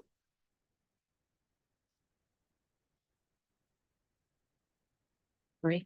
They're pretty common in the Parks Department. It's basically a pretty narrow, you probably see the little mighty trucks. It's just like a two-seater. And then in the back is just like an open truck that we can use on trails for maintenance. Yeah, very similar to that. Yeah, and this is an EV one as well. So pretty common in various Parks Departments that you can get into very narrow spaces, and you can also use it. You can also use it on the road as well. So it's yeah, it'd be a multi-purpose vehicle for sure. Yeah. Is Okay. something like that, would it be kind of the equivalent of a gator? But electric? I guess it would probably be a bit bigger, that you could have more options with it than a gator, but similar purpose. Thank you. No further questions. Okay, so we would be looking at approval of that operations capital and special projects budget for staff to do as amended on the operations and capital. Special projects will be somewhat approved, but there won't be any movement on that until we review the full list, so we can look at the tax rate. Councillor Grant. Yeah, so I would move that, but I just want to know before we do that. So is any of this going to have any effect on our budget at all, or are we going to have to do that through the special projects? Like we're gonna have to raise or lower that, am I correct in that, or will this actually change our budget somewhat? Change the tax rates, you mean? Yes. The items that you have dealt with so far are mostly in your special projects. You've added a capital and removed a capital, so I think you're probably gonna, you're not gonna like what I said, you're probably gonna come out a quarter ahead of where you were when you started. But then, so I would say the decisions that you have made today would save 25 cents on the needed tax increases, and then at your next meeting, you'll be taking a look at your special projects, and however much you remove from there, it is up to council on how much you want to collect moving forward. I'm always very hesitant, just because you have one down year on your special projects doesn't mean you're not going to want or need to spend that in the future, and then you're going to have to do a larger tax increase in order to make up for it, but that'll be up to council at your next meeting. Okay, so I would make that motion that we pass the budget as amended. Second. Questions or comments on passing the budget as amended? Councillor Kerr. Page 7 at the bottom, we're looking at the estimated tax increases for 2025 to 2029. We've got a bit of a mountain happening where we start medium, go really high to 21% in 2027, and then back down to 8%. So wondering if there's anything we can do to smooth that out. Is there some pain that we could take this year so that we don't have a 21% increase in 2 years. I know a lot of that's RCMP related, but yeah, just curious if we could smooth it out and say, okay, it's going to be, 13% a year over 5 years rather than 9 up to 21 and then back down. I believe I'll go up to staff, but a lot of that was also the town hall, which has been kind of place made, and we would have like other things to sell to get that number to be quite different, but I'll go over to staff for why that year has that spike. Yeah, that year has that spike because you're looking at RCMP as well as the financing for the town hall, the fire hall will be baked in there. I think the reality of what we see here is that expanding to meet the needs of our growing population is going to be expensive. I do think that we're going to need increases in revenue in order to maintain similar levels of service, because the similar levels of service we're talking about is a town hall that was built to service, a 3,000, 4,000 person community is there now. And when we talk about building something to maintain service levels, we're talking about building the equivalent of that town hall for 3,000 people now for the future. So those increases there, I think, are something that we need to take really good hard looks at. Council, you also have today, you approved the zoning, OCP changes and DPs for a large development project. That's going to bring in significant tax revenue that's not included in these. And then just figuring out how you're going to manage that growth. I think that's the real challenge that you have moving forward, and how council wants to do that. I would favor, and this would be unsurprising to council, I would favor shortening your window for closing your infrastructure gap as is the first area you target, not so much looking at the needed increases in the future, but if you're wanting to build in capacity in the future to not have and need such large increases, I would start by closing your infrastructure gap faster. Right now, council's decided to do that over 10 years, so we're on year 2 of 10. And so that's the discussion I would say should be had prior to seeing what you can do to make this smoother.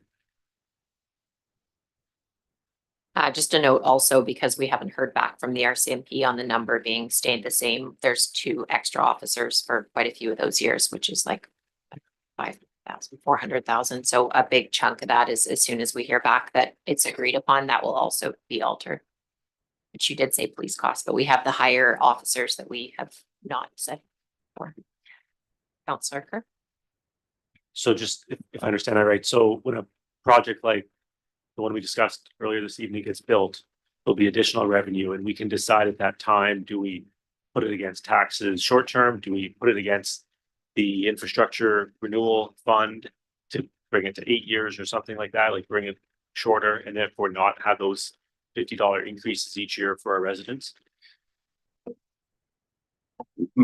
So right now we have direction from council that when we have the non-market growth, 50% goes towards staffing increases, so that we don't end up in the situation that we were before, and then 50% comes to council with your decisions on how you want to do that. And I think that would be a decision that council could definitely make, is to say, put that towards closing your infrastructure gap sooner rather than later. And yeah, those RCMP costs are in there as well. And I think the next thing that council should do, now that we're starting, we've done the work to get a good look at what our financial future looks like, is that we can start to use our strategic planning meetings to have these sorts of discussions, to take a look at what this is going to look like into the future, because this is not uncommon. This is not what other places are seeing, but I think it's worthwhile for us to start looking at this now that we know what we're up against, and figuring out how we're going to get there. And going back to the discussion you were having earlier on the budget, is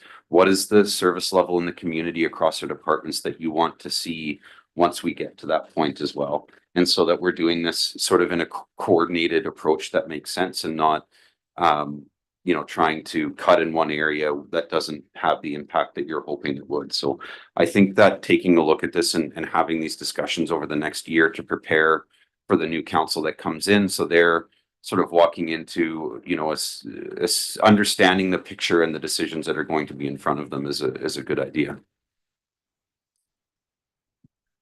Well, you know, I view this, I hear exactly what you're saying. I view this as a lot of this is from the changes that the province has made. And that we're getting stuck with the bill. And I think that we have to start getting really hard with the provincial government on who's gonna pay for all this stuff. Like, we don't have the money. Clearly, you can see to raise our taxes 15, 21, 11. Like, we'll be putting people right out of their homes doing that. And I don't think the province wants that to be the case either. So I think we have to really start getting hard on the province on where the money's going to come from for this project that they've sent us on. We don't have a choice. We have to do it. But they need to take some responsibility for some of this money as well. So I think we should really be focusing a bit on that as well. Okay, so we have the capital and operations and special projects budget as amended on the table. Is there any other further questions or comments before we vote? Okay, all those in favor? Opposed? And that passes unanimously. We have no notices of motion, and on correspondence on page 239, we have the letter from the chair of the Comox Valley Rec Commission. They are working to develop their ACCs or amenity cost contributions around specific rec infrastructure. And they have asked for our response by February 28th about being part of that regional collaboration with their staff. So before, we'll first move receipt and then we can get staff's. Move receipt. So moved and seconded. All those in favor of receipt? Opposed? And that passes unanimously, and over to staff for comment on opinion on the regional collaboration for ACCs. Yeah, I think that the idea of collaborating on the ACCs is a good idea. We should be taking a look at this regionally. So we know that with this new legislation coming in, that and with everybody going through DCC updates that's happening in Comox, Courtenay, Cumberland, and the regional district, that there's going to be a new cost that's going to be placed on development once the DCCs and ACC bylaws are updated. The question that needs to get answered is that cost something that councils and the boards are willing to pass on to the development, and what percentage of that cost are councils and the boards willing to pass on to that development? So I think it's really important that we understand that when we are building something in the town of Comox, you have the regional district DCCs and ACCs and the town of Comox DCCs and ACCs. And if you add both of those together, and that is more than what council is going to be willing to place on a per unit development, we need to be at the table with the regional district to ensure that is not just the town of Comox that is reducing our DCCs and ACCs through something called the municipal assist factor, which is basically how much of that project is the municipality going to pay for that it could have gotten from development. So what we don't want to have happen is that number to be too big. Let's say it's $50,000 and council says, well, we can only put 40,000, or we're only willing to put 40,000 onto development. And we're going to reduce the town of Comox's by 10. We want to make sure, or my argument is that we do not want to have that total decrease coming only from the town of Comox, so that the regional district continues to fund itself fully, and then the taxpayers only in the town of Comox need to make up that amount. So the idea of coordinating and working together on ACCs and DCCs is really good. What the regional district is asking for us to do here is to work with them as they create their list. I don't think we need to be at the table for that. I think that we need to create our own DCC list. I think we need to create our own ACC list. They need to create theirs. And then we need to sit down at the end of it and work together. And so what this letter is proposing, I think, are 4 meetings that we don't need to be at. My suggestion would be, let's send a message that we really want to participate with them. We really want to connect with them and work to build this together regionally, but for them to complete their ACC list, and then all the region will get together. I'm just wondering if either CVRD directors have any insight or opinion on that before. So they're asking for kind of 4 staff meetings. Staff's opinion is that we wait until closer to the end when they can prepare something that's drafted. No pressure on opinion, but just checking in on that. Yeah, at the RD, they basically just said, what do you guys think of AAC? Should we have one for the rec commission or not? We all thought it was a good idea. So until this came to us saying there's 4 meetings that we need to send senior staff to, I wasn't aware that's the way they were going to do it. So this is kind of a new thing. I do agree with Jordan. We don't need to help them make the list. But we certainly want to be there as we make the plan going forward. You know, I look at ACCs, and if you look at, like, for instance, Cumberland, and I'm just picking them out, but they, you know, their DCCs right now are quite high, and they may have just redone them, so I don't know, but like they're at $20,000 just for their DCCs. You add the regional district piece, that's another 11,700, so they're 32,000 per unit, and we haven't put the ACC on there yet. So, you know, when you say 40 or 50,000 a unit, that's not underestimating in any way. And I stop and think to myself, well, if you took $50,000 off the price of the house, would that not just make it way more affordable? Right? So there's a lot to this. And again, this is, to me, another one of those downloads from the government, from the provincial government, that we're going to have to figure out how to deal with. And perhaps we can find a way, but I think sitting in their first 4 meetings as they make their list is probably not required. After that, I think that then we need to really sit down and get it going. So I would agree with Jordan. If there was a motion that I could figure out in my head as I go, I would make it. But Just a question over to staff. If they've got kind of some points there, like possible interview with the consultant. We've already heard we don't want to be part of the calculation, but is there any motion that could be made that would kind of suit your needs? Council Mayor, you're okay with him answering and then asking the question? Okay, so Councillor Mayor, and then we'll go to staff. Well, I would just suggest a motion like that we support collaboration and delegate it to staff to decide what that collaboration looks like. But if you prefer something more specific, then. So I would make that motion in support of collaboration, but empowering staff to decide what that collaboration looks like. second,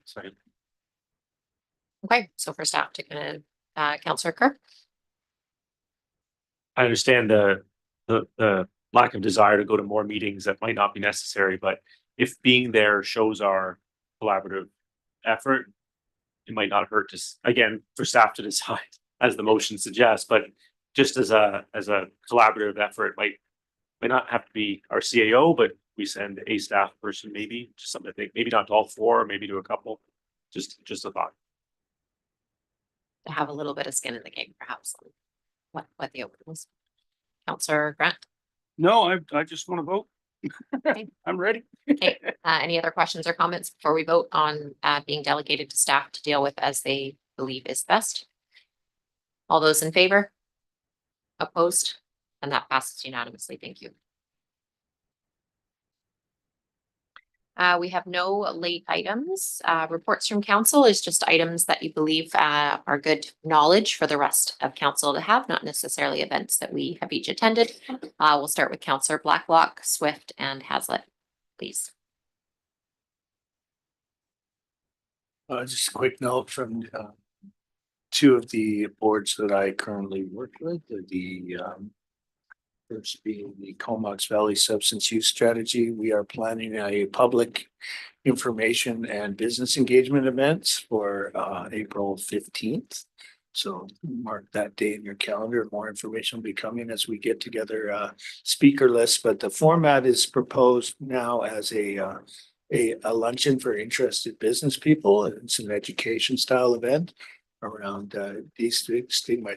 destigmatization of substance users and around efforts to clean up some of what's going on in our streets, particularly in the downtown Courtenay area. So there's that event. And then the other event, of course, is happening this evening concurrently with our meeting right now, and that is the Justice Center Beyond Polarization talk. And I hope to hear good reports of all who attended that. That's it for me. I have nothing to report. I was at a CBRD sewer meeting for Councillor Swift with Councillor Kerr, going over the 2025 to 29 operational budget.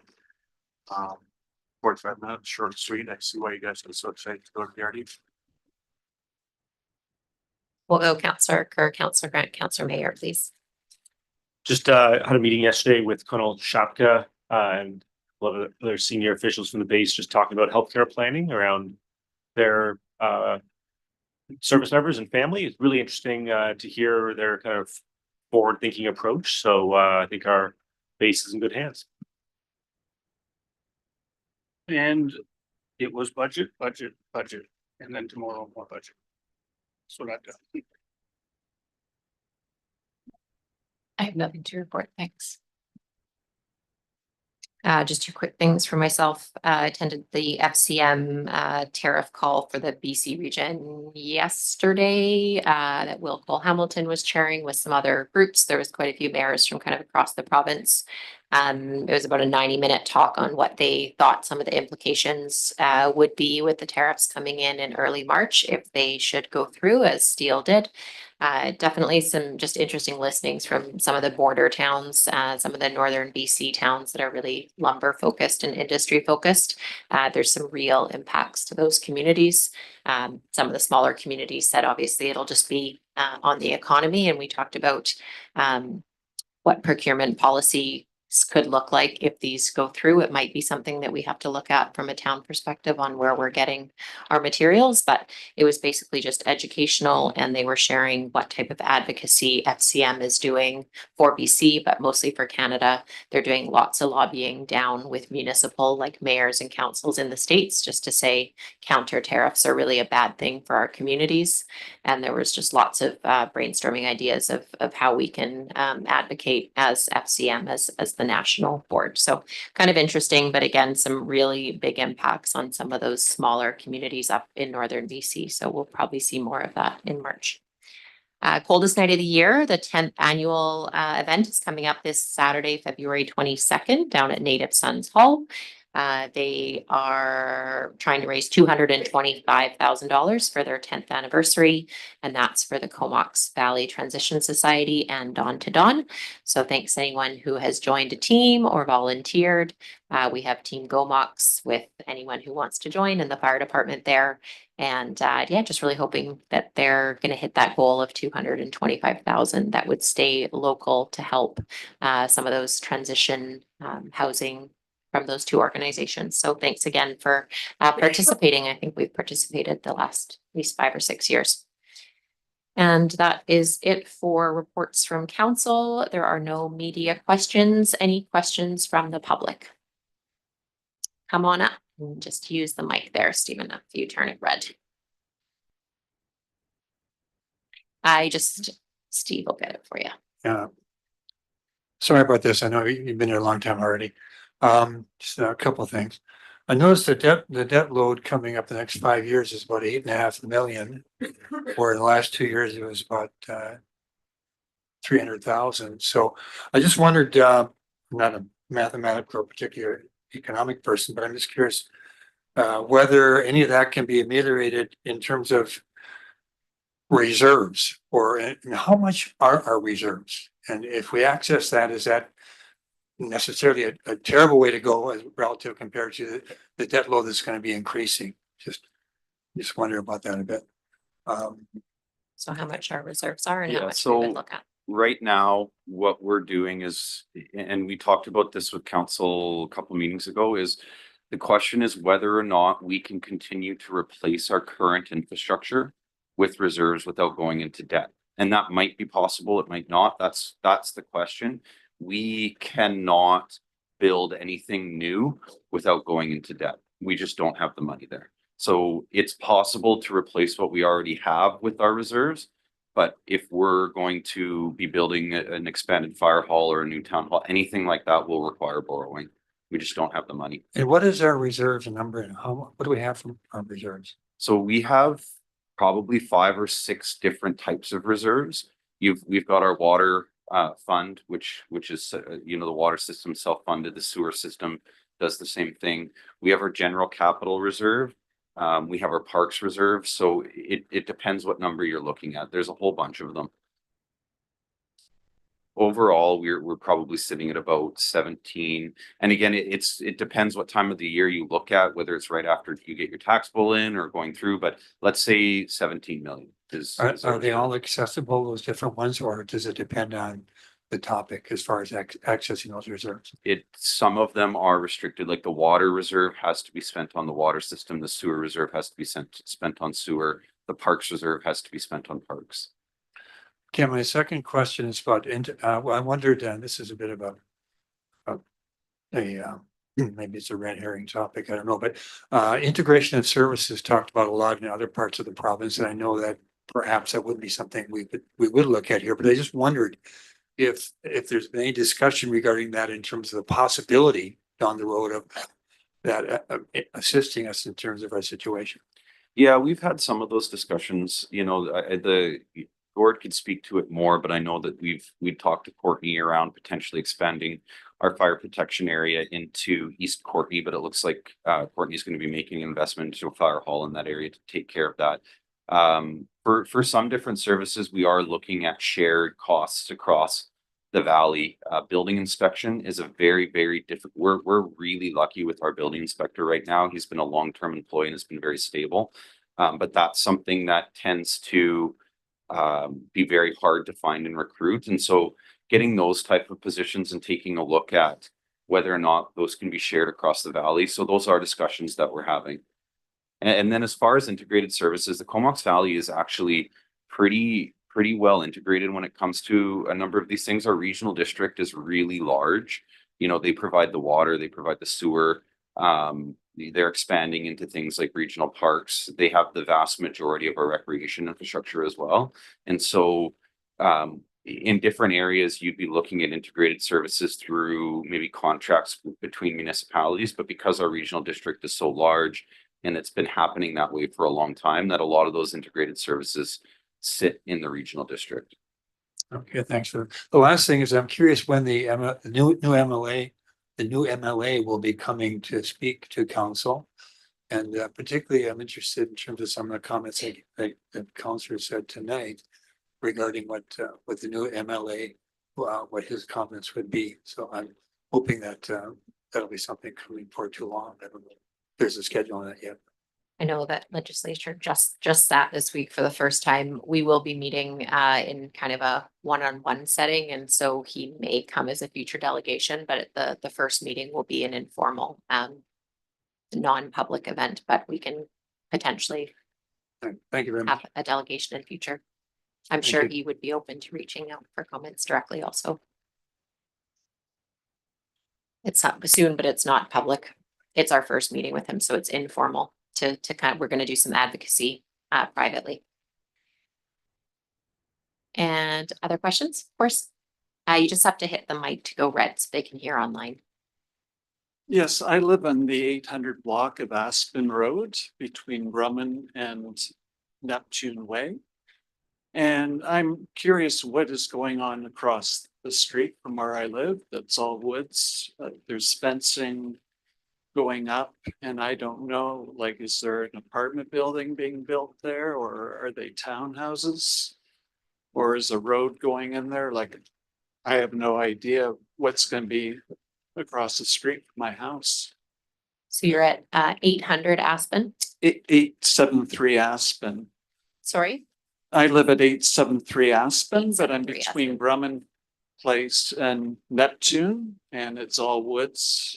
But construction people are there and they're putting up fencing. So that would be the development that was on the agenda today, which is a 4-story apartment building to be phased in the next couple of years. So that will be right on Aspen Road. One of the facings is on Aspen Road. I'll just go over to Director Houle, who might have a more clear answer. So you're on Grumman, did you say? I'm on Aspen Road. But not as You're- far north as where Grumman sort of connects. to Aspen? Very close to Grumman. Yeah, so he Warren. was actually a little bit further south. So across from that is one of the first phases of Broad Street. So that item was not on the agenda tonight. But right now they're doing some environmental monitoring. They're marking out where the wetlands are. And they're Okay. going to start some tree removal in that area. Okay. Yeah, so but that portion there is, I mean, I can follow up with you and send you a site plan so you're aware, but that Good. portion is more of a townhouse development across from you, but I can follow Okay. up with you. That would be nice to know. And just like with the sewer upgrades for the Aspen Hector, you know, if they're gonna have to do that, is the taxpayer gonna flip the bill or is it gonna be the developer?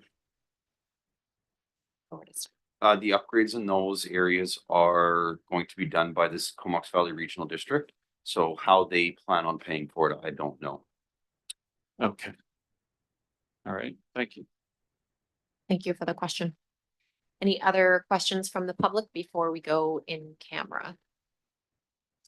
Okay, so I will move that the public be excluded from the in-camera session of council on Wednesday, February 19th, 2025, pursuant to the following subsection of section 90 of the Community Charter, Labor Relations or other employee relations. If I can get a mover.